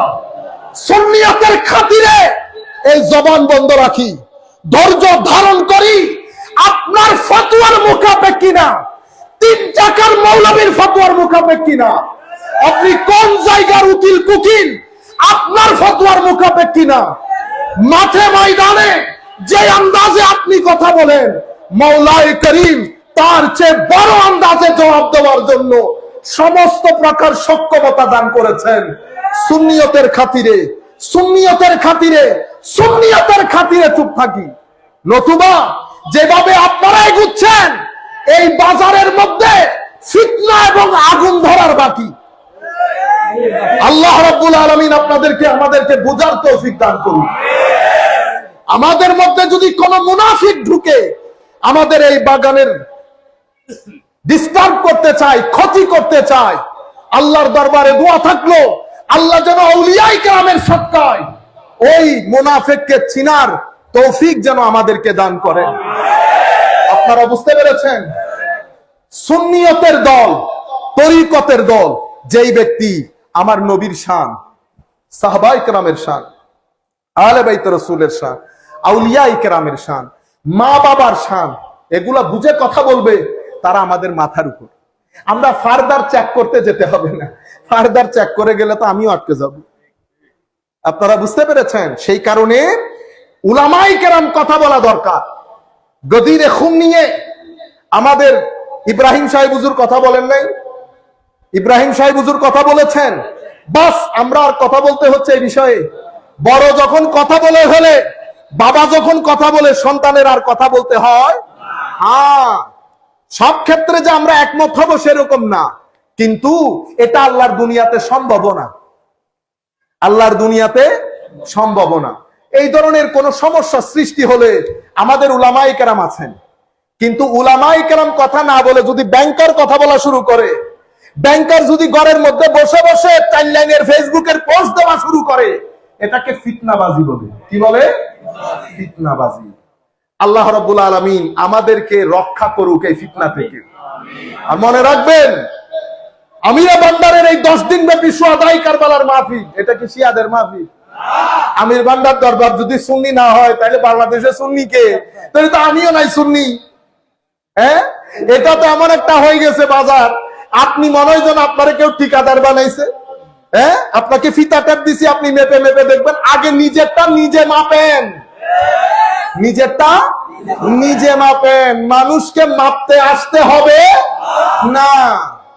1300 বছরের উলামায়ে কেরাম, আকাইদ নসফি আছে না, নসফি, হ্যাঁ, বাস প্যারামিটার হয়ে গেছে, উম্মত এজমা সাধিত হয়েছে, ঐক্যমত্য। এটা আহলে সুন্নাত ওয়াল জামাতের চরম পর্যায়ের ঐতিহাসিক একটা কিতাব, সেটা আমাদের ভিতরে ফিতা টেপ। আপনারা বুঝতে পেরেছেন? সুতরাং জমিতুল ফালাহ জাতীয় মসজিদে খতিবে মিল্লাত আল্লামা জালালউদ্দিন আল কাদেরী রাহমাতুল্লাহি আলাইহি, মাওলায়ে করিম হুজুরকে জাযায়ে খায়ের দান করুন। হুজুরের প্রতিষ্ঠিত আল্লাহ হুজুরকে জাযাও দান করেছেন। জানাজার দিন পৃথিবীবাসী সাক্ষী হয়েছে আলে বাইতে রাসূলের গোলামদেরকে আল্লাহ কিভাবে সম্মানিত করে। সেই 10 দিন ব্যাপী শাহাদায়ে কারবালার মাহফিল, সুন্নিদের না শিয়াদের? সুন্নিদের। আপনি যদি মোবাইলের মধ্যে টুস করে পোস্ট একটা মেরে দেন, ধরেন ব্যাংকার সাহেব আজি উনারে দি হয় আর করে দি হই না পারি, যেহেতু ব্যাংকার সাহেব যদি বলে যে আমির বান্দার দরবার শরীফে 10 দিনের ব্যাপী যে শাহাদায়ে কারবালার মাহফিল, সেটা যেন শিয়া মুক্ত থাকে। আপনি তো এটা দিয়ে ঘুমাই গেছেন, ব্যাংকিং এর কাজ করতেছেন, 10% যুবকের অন্তরে আপনি ঢুকিয়ে দিয়েছেন যে এখানে শিয়াইজম ঢুকছে। আপনারা বুঝতে পেরেছেন? এটাকে বলে কনফিউজিং গেম। কি গেম? কনফিউজিং গেম, মানে আপনাকে কনফিউজ করা। বুঝতে পেরেছেন? আমাদের ছেলেরা তারাবির নামাজ ছেড়ে দিল কেন? আগে যেই ছেলে 30 দিনে 30 দিন তারাবি পড়তো, 20 রাকাত পড়তো, তার ভিতর থেকে তারাবির গ্রিপ লুজ হয়ে গেছে। কেন? কারণ আমাদের লামাজহাবি ভাইয়েরা তারাবির বিরুদ্ধে লেগেছে। যেই তারাবির বিরুদ্ধে লেগেছে সেই জানে, আমিও জানি, কিন্তু তাদের কথা শুনতে শুনতে আমি চিন্তা করলাম না পড়লো অসুবিধা নাই। আমার যেই ছেলে 12 রাকাত যোহরের নামাজ পড়তো, সে এখন 4 রাকাত এসে ঠেকছে। এখন না পড়লো অসুবিধা হয়। কে করেছে এটা? ওই লামাজহাবি ভাইয়েরা। এটাকে বলে খুতুওয়াতুশ শয়তান। পুরো শয়তান না, শয়তানের স্টেপ। আস্তে আস্তে আস্তে আস্তে আপনার ভিতরে ঢুকে গেছে। আমি এই মুহূর্তে আগামী 1 বছর যদি কোরআন শরীফের ব্যাপারে আপনাদেরকে বলি, কোরআন শরীফে ভুল আছে, কোরআন শরীফে ভুল আছে, কোরআন শরীফে ভুল আছে, অন্তত 2 জন মানুষ এখানে এফেক্টেড হবে। এফেকশনটা এত খারাপ জিনিস। একটা পচা আমের সাথে যদি 11টা আম্রপলি রাখেন, 2 দিন পর পর একটা একটার মধ্যে পছন্দ ধরবে। এটা খুব স্বাভাবিক একটা প্রক্রিয়া। আপনারা বুঝতে পেরেছেন? এই কাজটা আমি করছি। আমি করে ঘুমাই গেছি, ব্যাংকার সাহেব ঘুমাই গেছেন। শাহাদায়ে কারবালার মাহফিল যেন শিয়া মুক্ত থাকে। বাংলার জমিনে এই সমস্ত জায়গাতে সুন্নিয়তের সার্টিফিকেট বিতরণ করা হয়। আপনি কোথায় পেলেন শিয়াইজম? শিয়াইজমের ধোঁয়া তুলে আপনার মাথার ভিতরে নাসিবিয়ত ঢুকেছে, খারেজিয়ত ঢুকেছে।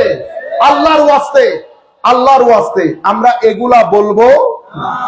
যারা আপনারা এখানে ভিডিও ধরে রেখেছেন, আপনাদের প্রতি বিনীত অনুরোধ, আপনারা এই কার্ডগুলা নিয়ে নিয়ে সুন্দর করে একটা 2 লাইনা জিনিস নিয়ে আপনাদের দোকান চমকানোর জন্য যদি আপনারা করেন, তো আপনাদের বিচারও আমি ইমাম হুসাইনের দরবারে দিয়ে দেব। জায়গা মতন হয়ে যাবে, জায়গা মতো হয়ে যাবে।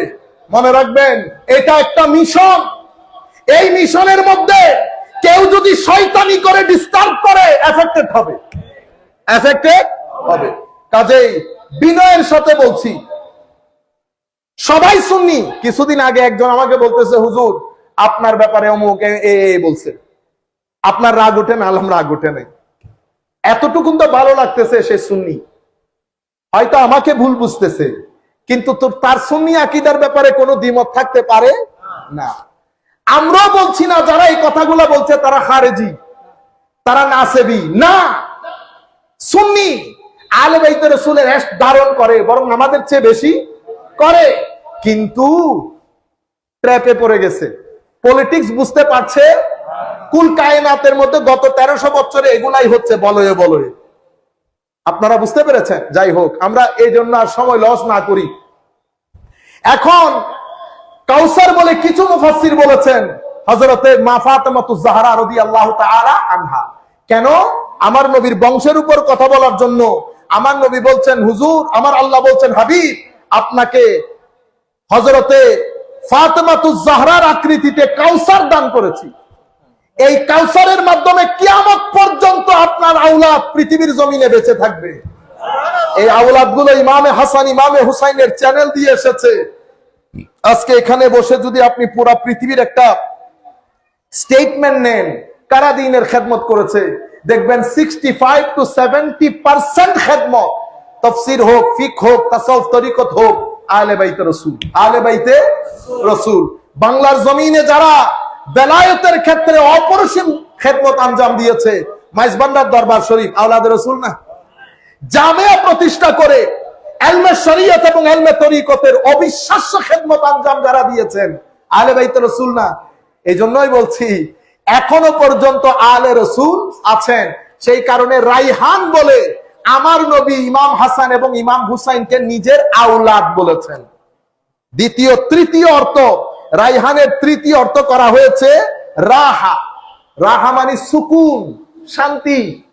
আমার নবী নিজে রহমতুল লিল আলামিন, কিন্তু আমার নবী ইমাম হাসান এবং ইমাম হুসাইন, বুঝতে পেরেছেন, দেখলে অন্তরে শান্তি। এই শান্তির কারণে, সুকুনের কারণে, ইতমিনানের কারণে, প্রশান্তির কারণে নিজের এই দুইজন আওলাদকে আমার নবী রাইহান বলেছেন। আমার নবী এদের ভিতরে শান্তি খুঁজে পায়, সুকুন খুঁজে পায়।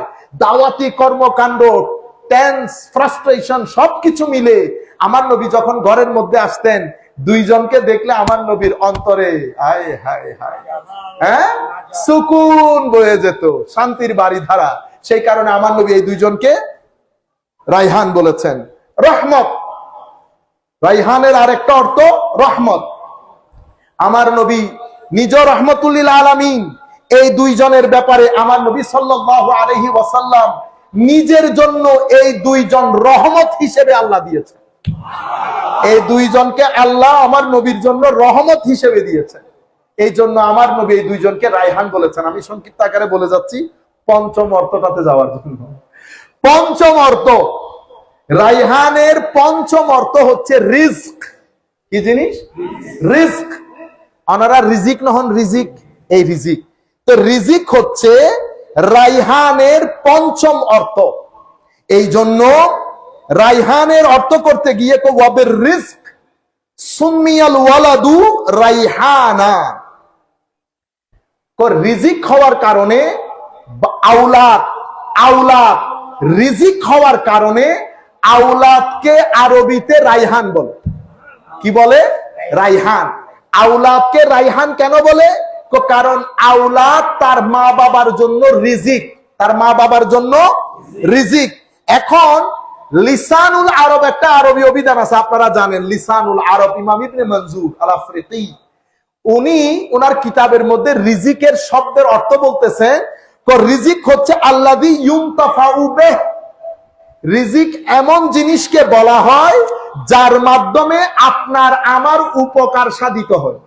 কি সাধিত হয়? উপকার, কল্যাণ, এগুলা যদি সাধিত হয় তাইলে রিজিককে রিজিক বলে। এখন সন্তান রিজিক কেন? সন্তান রিজিক কারণ বাবার রেখে যাওয়া দরবার, রেখে যাওয়া মাদ্রাসা, মসজিদ, স্কুল যখন সন্তান দায়িত্ব নিয়ে পারফেক্টলি পরিচালনা করে, সেই সন্তান বাবার রিজিক হিসেবে নিজেকে প্রতিষ্ঠিত করলো। কেন? কারণ সেই সন্তানের মাধ্যমে বাবার কি সাধন হয়েছে? কল্যাণ সাধন হয়েছে, উপকার হয়েছে। তাহলে আরবির মধ্যে সন্তানকে রিজিক বলে, সন্তানকে কি বলে? রাইহান বলে। সন্তানকে রাইহান বলে। রাইহানের একটা অর্থ রিজিক। তাইলে সন্তানকে রিজিক কেন বলে? তো সন্তানকে রিজিক বলে কারণ সন্তানের মাধ্যমে বাবার উপকার সাধন হয়। এই গরিবুল হাদিসের কিছু কিতাব আছে, আব্দুল্লাহ ইবনে আবি নাসর আল আজদি, তাফসীর গরিব মা ফি সাহিহাইন আল বুখারী ওয়াল মুসলিম, এবং ইমাম ইবনুল আসিরের আছে গরিবুল হাদিসের কিতাব, ইমাম কাশাবের আছে আল ফায়েদ। এই কিতাবগুলোর মধ্যে এই কথাটা এসেছে, এই কথাগুলো এসেছে। এখন প্রশ্ন হচ্ছে, ইমামে হাসান ইমামে হুসাইন আমার নবীর রিজিক, আমার নবীর রিজিক। তাইলে রিজিক মানি, তাইলে বোঝা যাচ্ছে হাসান এবং হুসাইনের মাধ্যমে আমার নবীর উপকার হয়েছে। উপকার না হলে রিজিক হবে কেমনে? বুঝতে পেরেছেন? কল্যাণ না হইলে রিজিক হতে পারছে না। কি কল্যাণ হয়েছে আসেন আমরা একবার দেখি। ইমামে হাসান, ইমামে হাসান আমার নবী বলেছেন রাইহান। আমার নবী কি বলেছেন? রাইহান। তো রাইহানের অর্থ কি? রিজিক।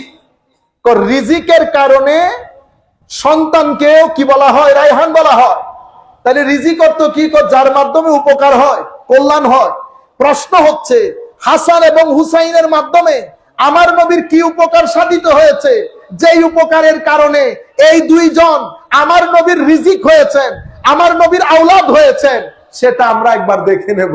ইমামে হাসান রাদিয়াল্লাহু তাআলা, ইমামে হাসানের ব্যাপারে আমার নবী বলছেন ইবনি হাজা সাইয়্যিদ, ইবনি হাজা সাইয়্যিদ, আমার এই ছেলেটা। সৈয়দ মানে সর্দার, আমরা বলি না সর্দার? মনে রাখবেন আরবি অভিধানের মধ্যে সকল সর্দারকে সৈয়দ বলে না, সেই সর্দারকে সৈয়দ বলে যার মাধ্যমে তার সম্প্রদায়ের উপকার হয়, তার সম্প্রদায়ের সমস্যার সমাধান হয়, তার সম্প্রদায়ের ডেভেলপ, মানে একটা সমস্যা হয়েছে, সেই সমস্যার কোনো সমাধান হচ্ছে না, যার মাধ্যমে এই সমস্যার সমাধান হয় তাকে কি বলে? সৈয়দ বলে। আমার নবী ঘোষণা দিচ্ছেন আমার এই সন্তানের মাধ্যমে লাআল্লাহু আন ইউসলিহা বিহি বাইনা ফিআতাইন মিনাল মুসলিমিন, আমার উম্মতের দুই বড় দলের মধ্যে আমার এই সন্তান ইমামে হাসান সে দুইজনের মধ্যে ঐক্য প্রতিষ্ঠা করবে। আমার এই সর্দার সন্তান, আমার এই সর্দার সন্তান আমার উম্মতের দুটি বড় গ্রুপ বাইনাল মুসলিমিন ফিআতাইন মিনাল মুসলিমিন, দুই গ্রুপকে আমার নবী মুসলমান বলেছেন। কাজেই আমরা এই বিষয়ে বলছি না, কারণ এখানে সবাই আমরা আহলে সুন্নাত ওয়াল জামাত, আমরা ওই অন্যদিকে যাওয়ার কোনো সুযোগ নাই। সম্মানিত উপস্থিতি, তাইলে কি হয়েছিল? কোন দুই গ্রুপ কি করেছে? ইমাম হাসান কিভাবে আমার নবীর উপকার সাধন করলো? আপনারা জানেন হযরত আলী কাররামাল্লাহু ওয়াজহাহুল কারীম রাদিয়াল্লাহু তাআলা আনহু, ওনার পরে লেজিটিমেট খলিফা ইমামে হাসান আলাইহিস সালাম, লেজিটিমেট খলিফা। ইমাম হযরত আলীর জামানায় বিদ্রোহ হয়েছিল, হযরত আমির মুআবিয়া রাদিয়াল্লাহু তাআলা আনহুর সাথে রাজনৈতিক সংকট দেখা দিয়েছিল। সেই সংকট গড়াতে গড়াতে ইমাম হাসান পর্যন্ত আসে। আপনারা একবার চিন্তা করে দেখেন, ইমামে হাসান লেজিটিমেট খলিফা, উম্মতে মুসলিমার অর্ধ পৃথিবীর শাসক। একদিকে কুফার মধ্যে ইমামে হাসান, দিমাশক ওইটা পুরা দখলে ইমাম হযরতে মুআবিয়া রাদিয়াল্লাহু তাআলা আনহু। হযরতে ইমামে হাসান রাদিয়াল্লাহু আনহু যদি স্টেপ ডাউন না করতেন, কারণ উনি তো সঠিক লেজিটিমেট, আইনের দিক থেকে ন্যায্য ইমামে হাসান, উনি বৈধ খলিফা, ন্যায্য লেজিটিমেট। আপনারা বুঝতে পেরেছেন? আদল ওনার সাথে। উনি যদি সেই দিন না করতেন, স্টেপ ডাউন না করতেন, উম্মতে মুসলিমার যুদ্ধ কেউ ঠেকাইতে পারত না। এই যুদ্ধ লাগতে লাগতে পুরো পৃথিবীতে ছড়িয়ে পড়তো, জায়গায় জায়গায় হত্যাযজ্ঞ হতো, রক্তপাত হতো, মানুষ হাসাহাসি করত। 1200 বছর উম্মতে মুসলিমা পৃথিবীকে যে শাসন করেছে সেটা আদৌ সম্ভব হতো না। মুআবিয়া রাদিয়াল্লাহু তাআলা আনহু শক্তিশালী ছিলেন, রাজনৈতিকভাবে দূরদর্শী ছিলেন। এদিকে খেলাফত কুফার মধ্যে হযরত ইমামে হাসান আলাইহিস সালামের কাছে, এখানেও দূরদর্শিতা আছে, এখানেও শক্তিশালী খেলাফত আর্মি আছে। এখন কেউ একজন যদি সফটলি মেনে নিয়ে লেজিটিমেট খলিফা হওয়া সত্ত্বেও স্টেপ ডাউন না করতেন, পরিস্থিতি কোথায় যেত কল্পনাও করতে পারতেন না। ঠিক এই পরিস্থিতিতে ইমামে হাসান আমার নবীর উম্মতকে ঐক্যবদ্ধ করার জন্য, রক্তপাত বন্ধ করার জন্য, উম্মতকে কল্যাণের দিকে ধাবিত করার জন্য, রাজনৈতিক এই সংকটকে নিরসন করার জন্য, বৈধ খলিফা হওয়া সত্ত্বেও, লেজিটিমেট খলিফা হওয়া সত্ত্বেও, খেলাফতে রাশেদা খুলাফায়ে রাশেদার অন্তর্গত হওয়া সত্ত্বেও উম্মতে মুসলিমার বৃহত্তর স্বার্থে আমার নবীর ইতপূর্বে দেওয়া ভবিষ্যৎবাণীকে সামনে রেখে ইবনি হাজা সৈয়দ সৈয়দের মতো কাজ করে আমার নবীর এই দুলাল স্টেপ ডাউন করে আমার নবীর উম্মতের বৃহৎ একটা উপকার সাধন করে। সেই কারণে ইমামে হাসান আমার নবীর রিজিক, সেই কারণে আমার নবী ইমামে হাসানকে রাইহান বলেছে। আল্লাহু আকবার, জিন্দাবাদ।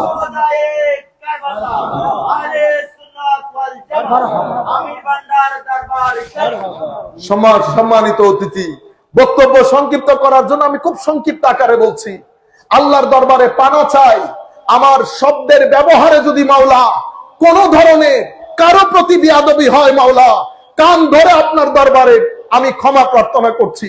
মাওলা আমার শব্দের মধ্যে লিমিটেশনস আছে, সীমাবদ্ধতা আছে।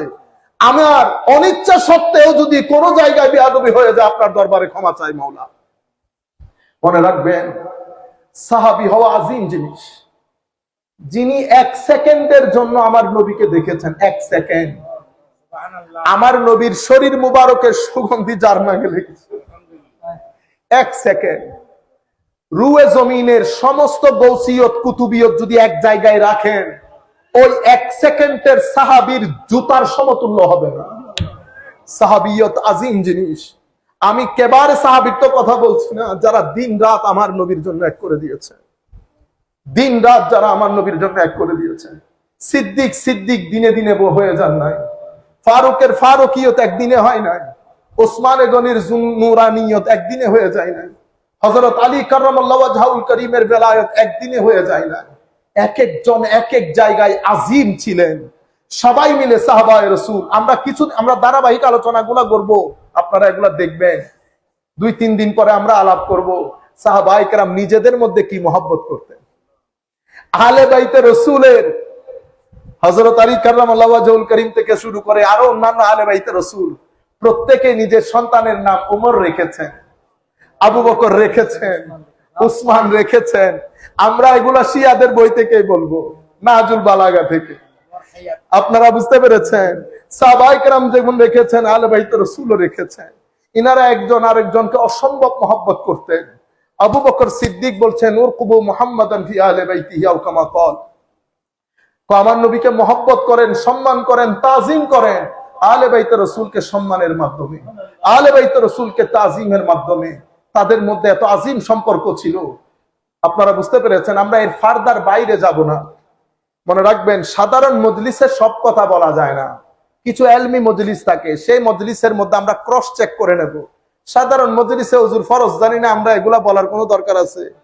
সম্মানিত উপস্থিতি, তাইলে ইমামে হুসাইন রাদিয়াল্লাহু তাআলা আনহুকে আমার নবী কেন বললেন রিজিক? কোন উপকার সাধিত হয়েছে? হযরত ইমামে হুসাইনের ব্যাপারে আমার নবী সাল্লাল্লাহু আলাইহি ওয়াসাল্লাম বলেছেন, এটা তিরমিজি শরীফের মধ্যে এসেছে। আমার নবী সাল্লাল্লাহু আলাইহি ওয়াসাল্লাম ইরশাদ করেছেন, আমার হুসাইন হচ্ছে হুসাইনুন সিবতুম মিনাল আসবাত। এটা ইবনু মাজাহ শরীফের হাদিস। আমার নবী ইমামে হুসাইনকে বলেছেন সিবত। সিবতুন মানে হচ্ছে সিন বা ক, সিবতুন মানে কবিলা, ট্রাইব। আমার নবী বলেছেন আমার হুসাইন একক না, এক ব্যক্তির নাম না, আমার হুসাইন একটা ট্রাইবের নাম, একটা সম্প্রদায়ের নাম, একটা পুরা বাড়ির নাম, একটা পুরা গোত্রের নাম। কিন্তু গরিবুল হাদিসের কিতাবের মধ্যে এর অর্থ এসেছে, এটা ইমাম জাজারি আন-নিহায়া ফি গরিবিল আসর এই কিতাবের মধ্যে অর্থ করতে গিয়ে বলেছেন, সিবতুন মানে হচ্ছে উম্মাতুম মিনাল উমামে ফিল খাইর। কবিলা না, গোত্র না। সিবতুন মানে হচ্ছে কোন একটা মঙ্গলের জন্য পুরো একটা উম্মত যদি দাঁড়িয়ে যায়, সেটাকে সিবত বলে। তাইলে হুসাইন একক ব্যক্তির নাম না, হুসাইন একটা মঙ্গলকে প্রতিষ্ঠা করার জন্য একটা পুরা জাতি দাঁড়ালে যেরকম, আমার হুসাইনও সেরকম, আমার হুসাইনও সেরকম। সেদিন ইয়েজিদের বিরুদ্ধে কারণ আমার নবী ঘোষণা করেছেন আমার এই সিস্টেম যেটা আমানতের উপর, আদালতের উপর, শুরার উপর প্রতিষ্ঠিত। কিসের উপর? আমানত। ইন্নাল্লাহ ইয়ামুরুকুম আন তুআদ্দুল আমানাতি ইলা আহলিহা ওয়া ইযা হাকামতুম বাইনান নাসি ফাহকুমু বিল আদল। অন্য আয়াতে বলেছেন আমরুহুম শুরা বাইনাহুম। পুরো সিস্টেমটাকে আমার নবী প্রতিষ্ঠা করেছে আমানতদারির উপর। খেয়ানতের কোন স্থান নাই। আমরা বলি আল্লাহ বাংলার জমিনের সম্পদকে যারা খেয়ানত করে, যারা করাপশন করে, করাপশনের বাজার গরম করে যারা এই পুরো রাষ্ট্রের মধ্যে একটা অস্থির পরিস্থিতি সৃষ্টি করে, যাদের কারণে আমাদের ছেলেরা বাংলাদেশে থাকতে চায় না, আল্লাহ এদের তকদিরে যদি হেদায়েত না থাকে আপনি তাদেরকে ধ্বংস করে সমুদ্রে নিক্ষেপ করেন। মাওলা যদি হেদায়েতটাকে হেদায়েত করেন। আপনারা বুঝতে পেরেছেন? আমিন বলেন। আমিন। আমানত, আদালত এবং পারস্পরিক মিউচুয়াল কনসালটেশন, পারস্পরিক বোঝাপড়া, সলা পরামর্শ, এটার উপর সিস্টেমে আমার নবী পুরা খেলাফতের সিস্টেম দাঁড় করিয়েছেন। পুরা সিস্টেম যখন বরবাদের পথে, আমার নবী ইতোপূর্বে ঘোষণাও করেছেন হালাকাদু উম্মতি আলা এদাই গিলমাত মিন কুরাইশ। এই বিষয়ে আমরা পরবর্তীতে বিস্তারিত আলাপ করব, বিদে আমরা ডিটেইলি আলাপ করছি না। আমার নবী বলছেন কুরাইশের কিছু ইম্যাচিওর, অপ্রাপ্ত বয়স্ক নাবালেকের হাতে আমার পুরা সিস্টেম ধ্বংস হবে, আমার উম্মত ধ্বংস হবে। মুহাদ্দিসিনে কেরাম একমত এটার উপর যে যাদের হাতে আমার নবী বলেছেন আমার নবীর উম্মত ধ্বংসপ্রাপ্ত হবে যেই শাসকের হাতে, সেই শাসকের প্রথম জনের নাম ইয়াজিদ। প্রথম জনের নাম ইয়াজিদ। ইয়াজিদের ইয়াজিদিয়তের বিপক্ষে সাহাবায়ে কেরাম তাবেঈন ছিলেন, এক একজন এক এক হিকমতের কারণে চুপ থেকেছেন। আমাদের ইমামে হুসাইন চুপ থাকেন নাই, কারণ আমার নবী বলেছেন ইমাম হুসাইন একজনের নাম না, পুরো একটা উম্মতের নাম। উঠলে উম্মত, বসলে উম্মত। সেদিন ইমামে হুসাইন সেটা বিদ্রোহ ছিল না। আমার ভাইরা যারা কোরআন হাদিস পড়ে তারা জানে বিদ্রোহ কাকে বলে।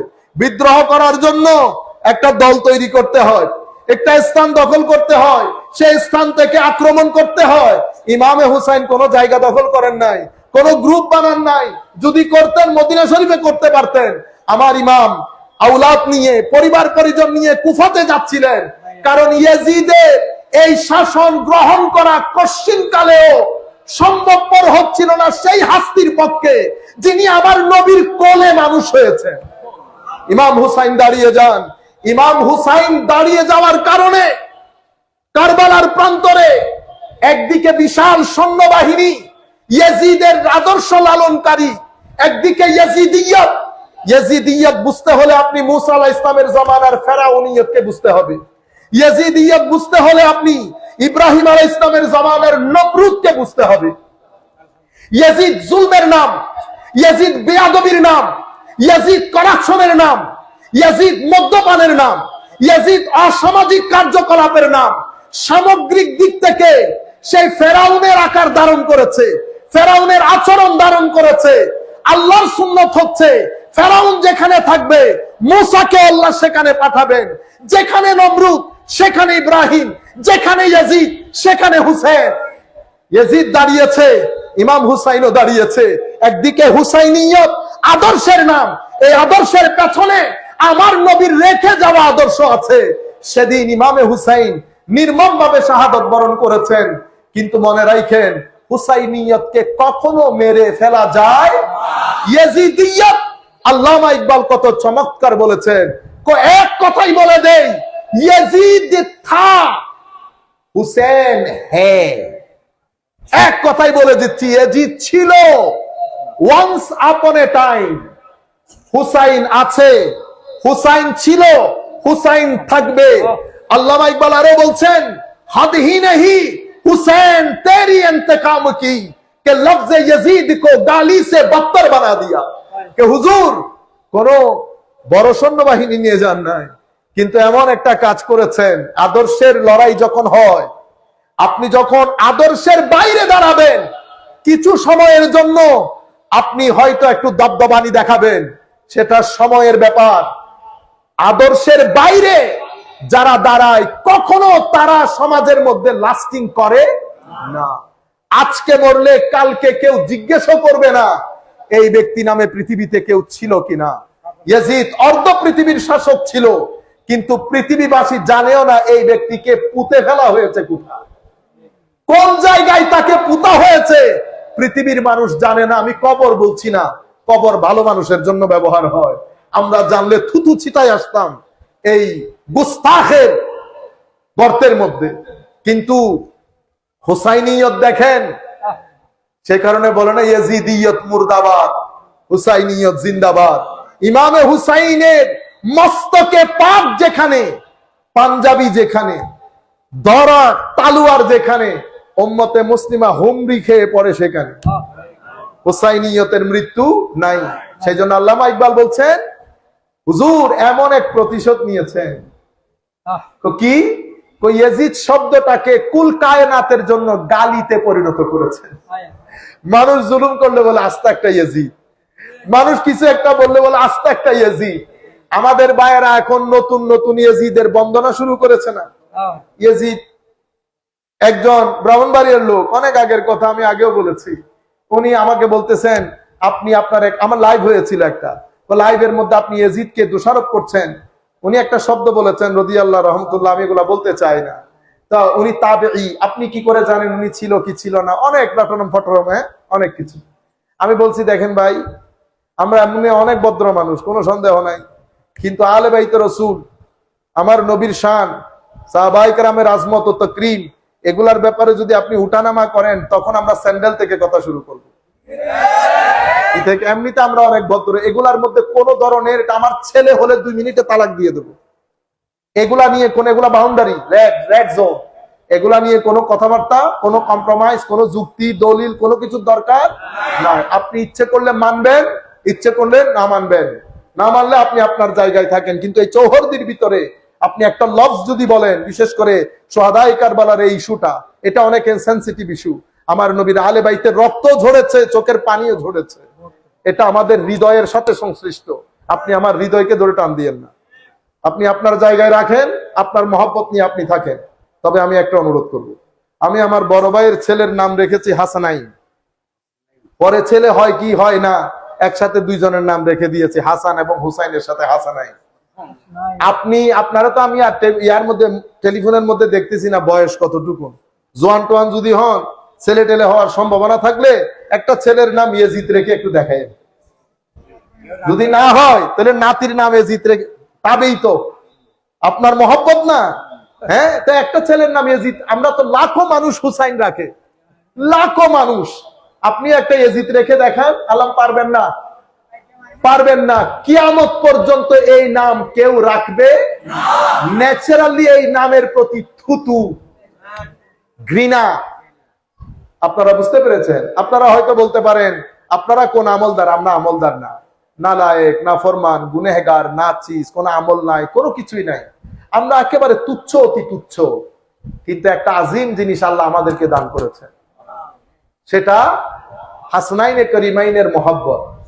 আমার নবী আমাদের জন্য দোয়া করেছেন, আল্লাহ যারা এই 2 জনকে মহব্বত করে তুমিও তাদেরকে মহব্বত করবে। তা আমার নবীর দোয়াতে আসি নাই আমরা। এরপরে যখন উম্মতের এই চরম অবস্থা, ইয়াজিদিয়ত যখন পুরো উম্মতে মুসলিমাকে গ্রাস করে নিচ্ছে, ঠিক সেই সময় ইয়াজিদের রাজপ্রাসাদে হুসাইনি হ্যামার দিয়ে বাড়ি লাগিয়েছেন ইমামে হুসাইন। বুঝতে পেরেছেন? এক উম্মতের মতো দাঁড়িয়ে গেছে, উম্মতের মতো দাঁড়িয়ে গিয়ে ইসলামের যে নাম নিশানা মিটে যেতে লাগছিল সেটাকে আবার জিন্দেগি দান করেছে। এমন জিন্দেগি দান করেছে আজকের দিন পর্যন্ত ইমামে হুসাইনের সেই শাহাদাতের কথা বলে লাখো তরুণের অন্তরে আমরা এশকে রাসূলের চেরাগ জ্বালাতে পারছি, এশকে আহলে বাইতের।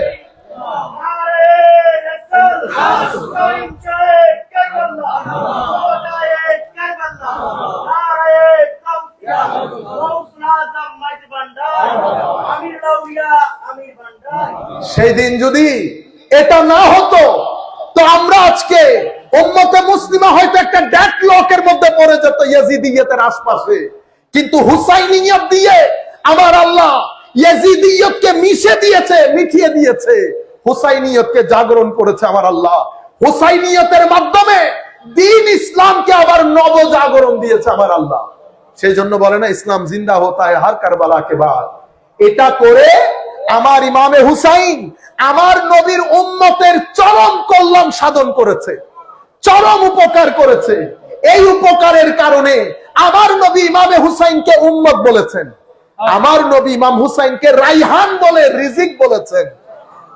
কারণ নবীর রেখে যাওয়া মিশনকে সামনে এগিয়ে নিয়ে যাওয়ার জন্য ইমামে হুসাইন শুধু নিজের জীবন দেন নাই, নিজের পরিবারের আরো 72 জনকে শহীদ করেছেন। নবীর উম্মতের চরম কল্যাণ সাধন করে আমার নবীর রিজিক হয়েছেন, যার কারণে আমার নবী এই 2 জনকে রাইহান বলেছেন। আমরা আর বক্তব্য দীর্ঘায়িত না করি, আপনাদের কাছে আমাদের বিনয়ের সাথে অনুরোধ, এখন হচ্ছে এটা স্বাভাবিক। আমাদের এখানে যেহেতু আমার নবী ঘোষণা করে দিয়ে গেছে,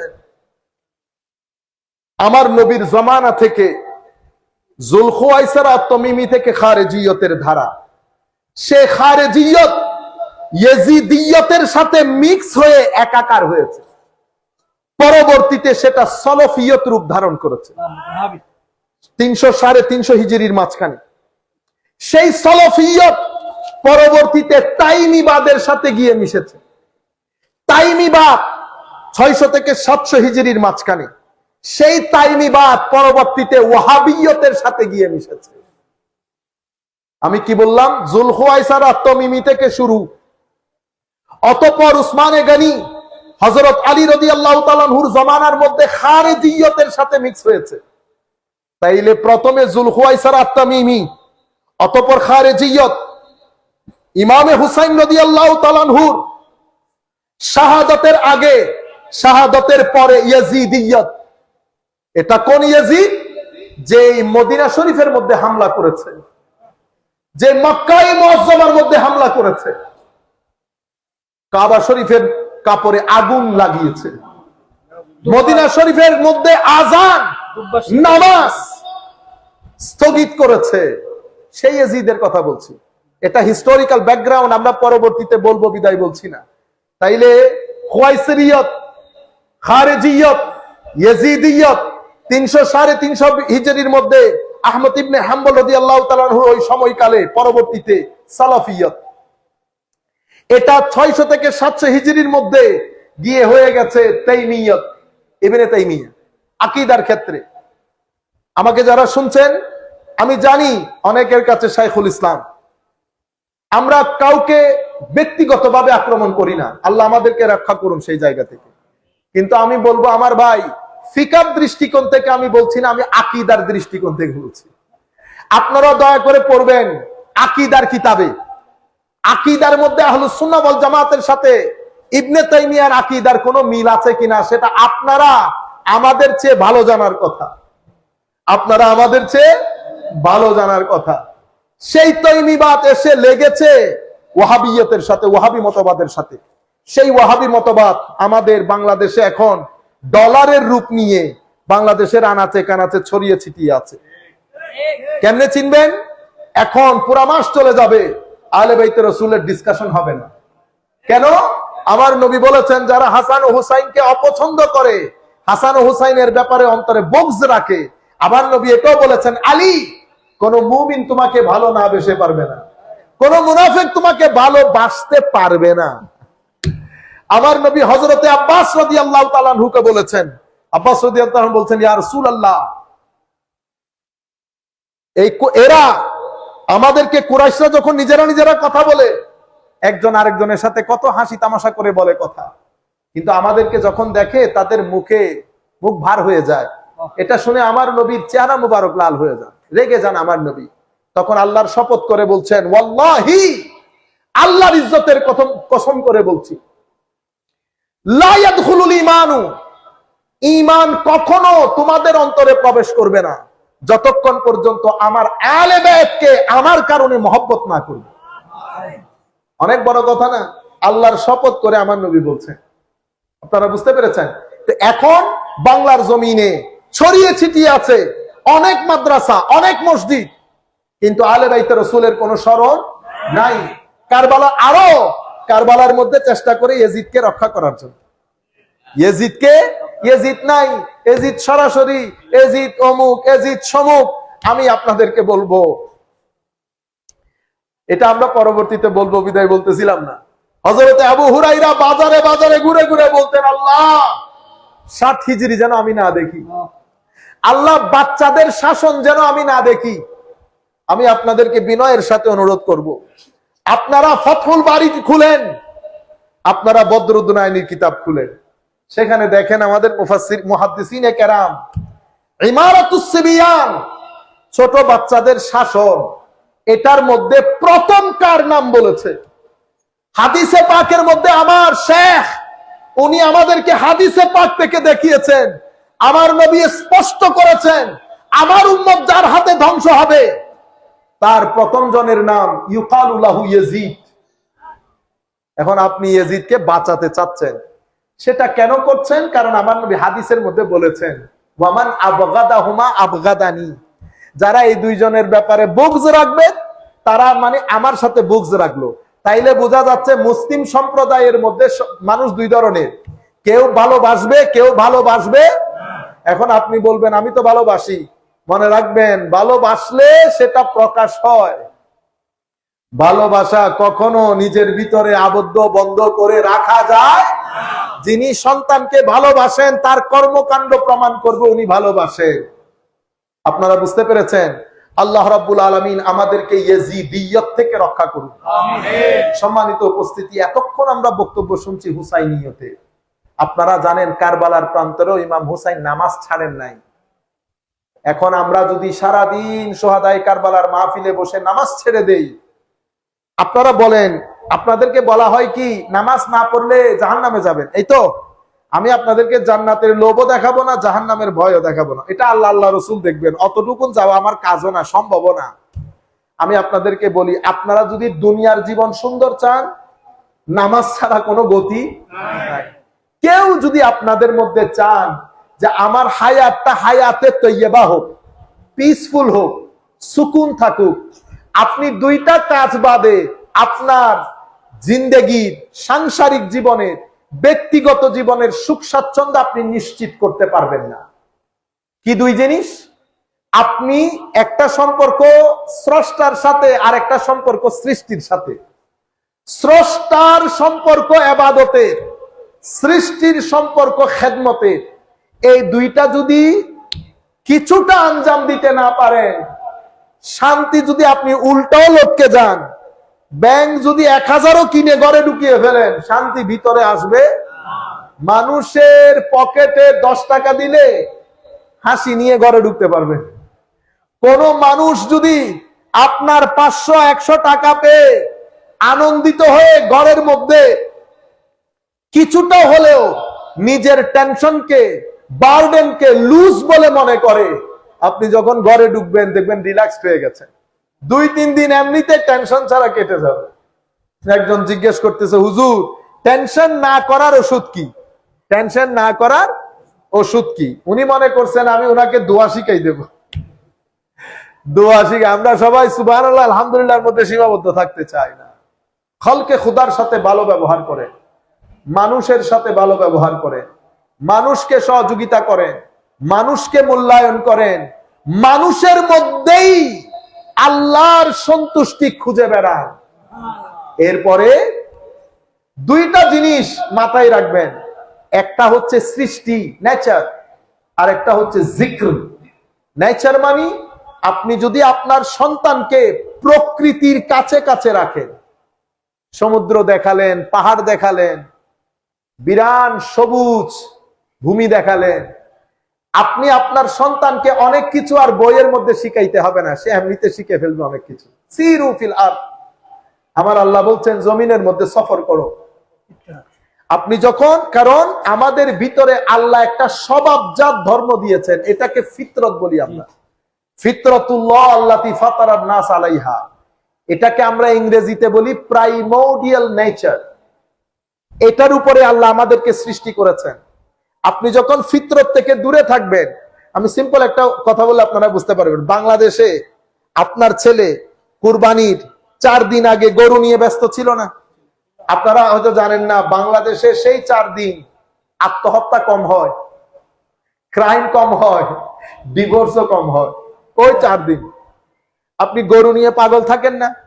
এবার চিন্তা করে দেখেন তো, যদি আপনার কাছে পুরা বছর গরু থাকে। আপনারা বুঝতে পেরেছেন? এগুলা হচ্ছে আল্লাহর সৃষ্টি। এগুলার সাথে যখন আপনি থাকবেন, আপনার কাছ থেকে আর্টিফিশিয়ালিটি যেটা, সেটা বের হয়ে আপনি নেচারের সাথে মিশে যাবেন। এটা আপনার ভিতরের জগৎকে রিল্যাক্স করবে, ডিপ্রেশন মুক্ত করবে। আপনার জীবন এখন আছে না, প্রত্যেকের জীবন, প্রত্যেক ব্যক্তি ভালো লাগতেছে না, কোনো কিছুই ভালো লাগতেছে না। আপনি সমুদ্রের পাশে গিয়ে বসেন, দেখবেন কেমন ভালো না লাগে। আপনারা বুঝতে পেরেছেন? একটা হচ্ছে নেচারের সাথে থাকা। আপনি সারাদিন পড়লেন সুবহানাল্লাহ সুবহানাল্লাহ সুবহানাল্লাহ সুবহানাল্লাহ, মানুষের সাথেও কথা বলতেছেন সুবহানাল্লাহ সুবহানাল্লাহ, পড়ে ফেলছেন না? 1 লাখ বার পড়ছেন। পড়ার পরে আমি আপনাকে নিয়ে গেলাম টাঙ্গুয়ার হাওরে। কোথায়? টাঙ্গুয়ার হাওরে, সুনামগঞ্জে, বাংলাদেশের সুইজারল্যান্ড। আপনি যখন সৌন্দর্য দেখে ও সুবহানাল্লাহ ইয়া রাব, একবার পড়ছেন না? বলেন তো দেখি, 1 লাখ বারের মধ্যে এনার্জি বেশি না একবারের মধ্যে এনার্জি বেশি? এই একবার আপনাকে অনেক এনার্জেটিক করবে, আপনার ভিতরে নূর দান করবে, রিল্যাক্স করে ফেলবে আপনাকে। এই এক সুবহানাল্লাহ। এরপরে জিকির। জিকির মানি তিলাওয়াতে কোরআন, জিকির মানি পাঞ্জে গানা নামাজ। এটাকে আপনি মনে করবেন আপনার চার্জার। মোবাইলের মধ্যে যেমন চার্জার দরকার, এটাকে আপনারা চার্জার মনে করবেন। আপনারা হয়তো বুঝেনও না, এই যে আপনি মসজিদে ঢুকে যখন 4 রাকাত ফরজ আদায় করলেন, এই 4 রাকাত মসজিদ এবং ইমামের সুহবত আপনাকে কি পরিমাণ ভিতর থেকে এনার্জেটিক করেছে আপনি হয়তো বুঝতেও পারেন নাই। যদি এগুলা বন্ধ করে দিতেন, আমেরিকা ইংল্যান্ডের মতো আমাদের দেশেও ডিপ্রেশন রেট, আত্মহত্যার রেট আসমানে গিয়ে ঠেকতো। তখন শুক্রবার শনিবার আমি ক্লাবে যাওয়া থেকে আপনাদেরকে বেঁধে রাখতে পারতাম না। আপনারা বুঝতে পেরেছেন? নামাজ পড়বেন, জিকির, আল্লাহর জিকির করবেন, লা ইলাহা ইল্লাল্লাহ। রাস্তা দিয়ে হাঁটতেছেন, জবানের মধ্যে এটা জারি রাখবেন। ওযুর হালতে থাকার চেষ্টা করবেন। এগুলা জিকির। মানুষকে কশিন কালেও ঠকাবেন না। মানুষকে যেই ব্যক্তি ঠকায়, সেই ব্যক্তি ক্ষণে ক্ষণে ঠকে। আমার নবী তার কাছ থেকে নিজের দায়িত্ব নিয়ে ফেলে। আমার নবী বলেন, যারা মানুষ ঠকায় সে আমার উম্মত না। আপনি আমার নবীর রহমতের চাদর থেকে বের হয়ে গেলেন। রহমতে নবীর চাদর থেকে বের হয়ে গেলে ডিপ্রেশন থেকে এবং লাঞ্ছনা গঞ্চনা থেকে নিজেকে বাঁচাতে পারবেন না। সুতরাং এগুলা হচ্ছে হুসাইনিয়তের শিক্ষা। আল্লাহ রাব্বুল আলামিন আমাদেরকে তৌফিক দান করুন। আল্লাহ রাব্বুল আলামিন আমাদেরকে ইমামে হুসাইনের হুসাইনিয়তের চাদরে আবৃত করুন। ওয়া মা আলাইনা ইল্লাল বালাগুল মুবিন।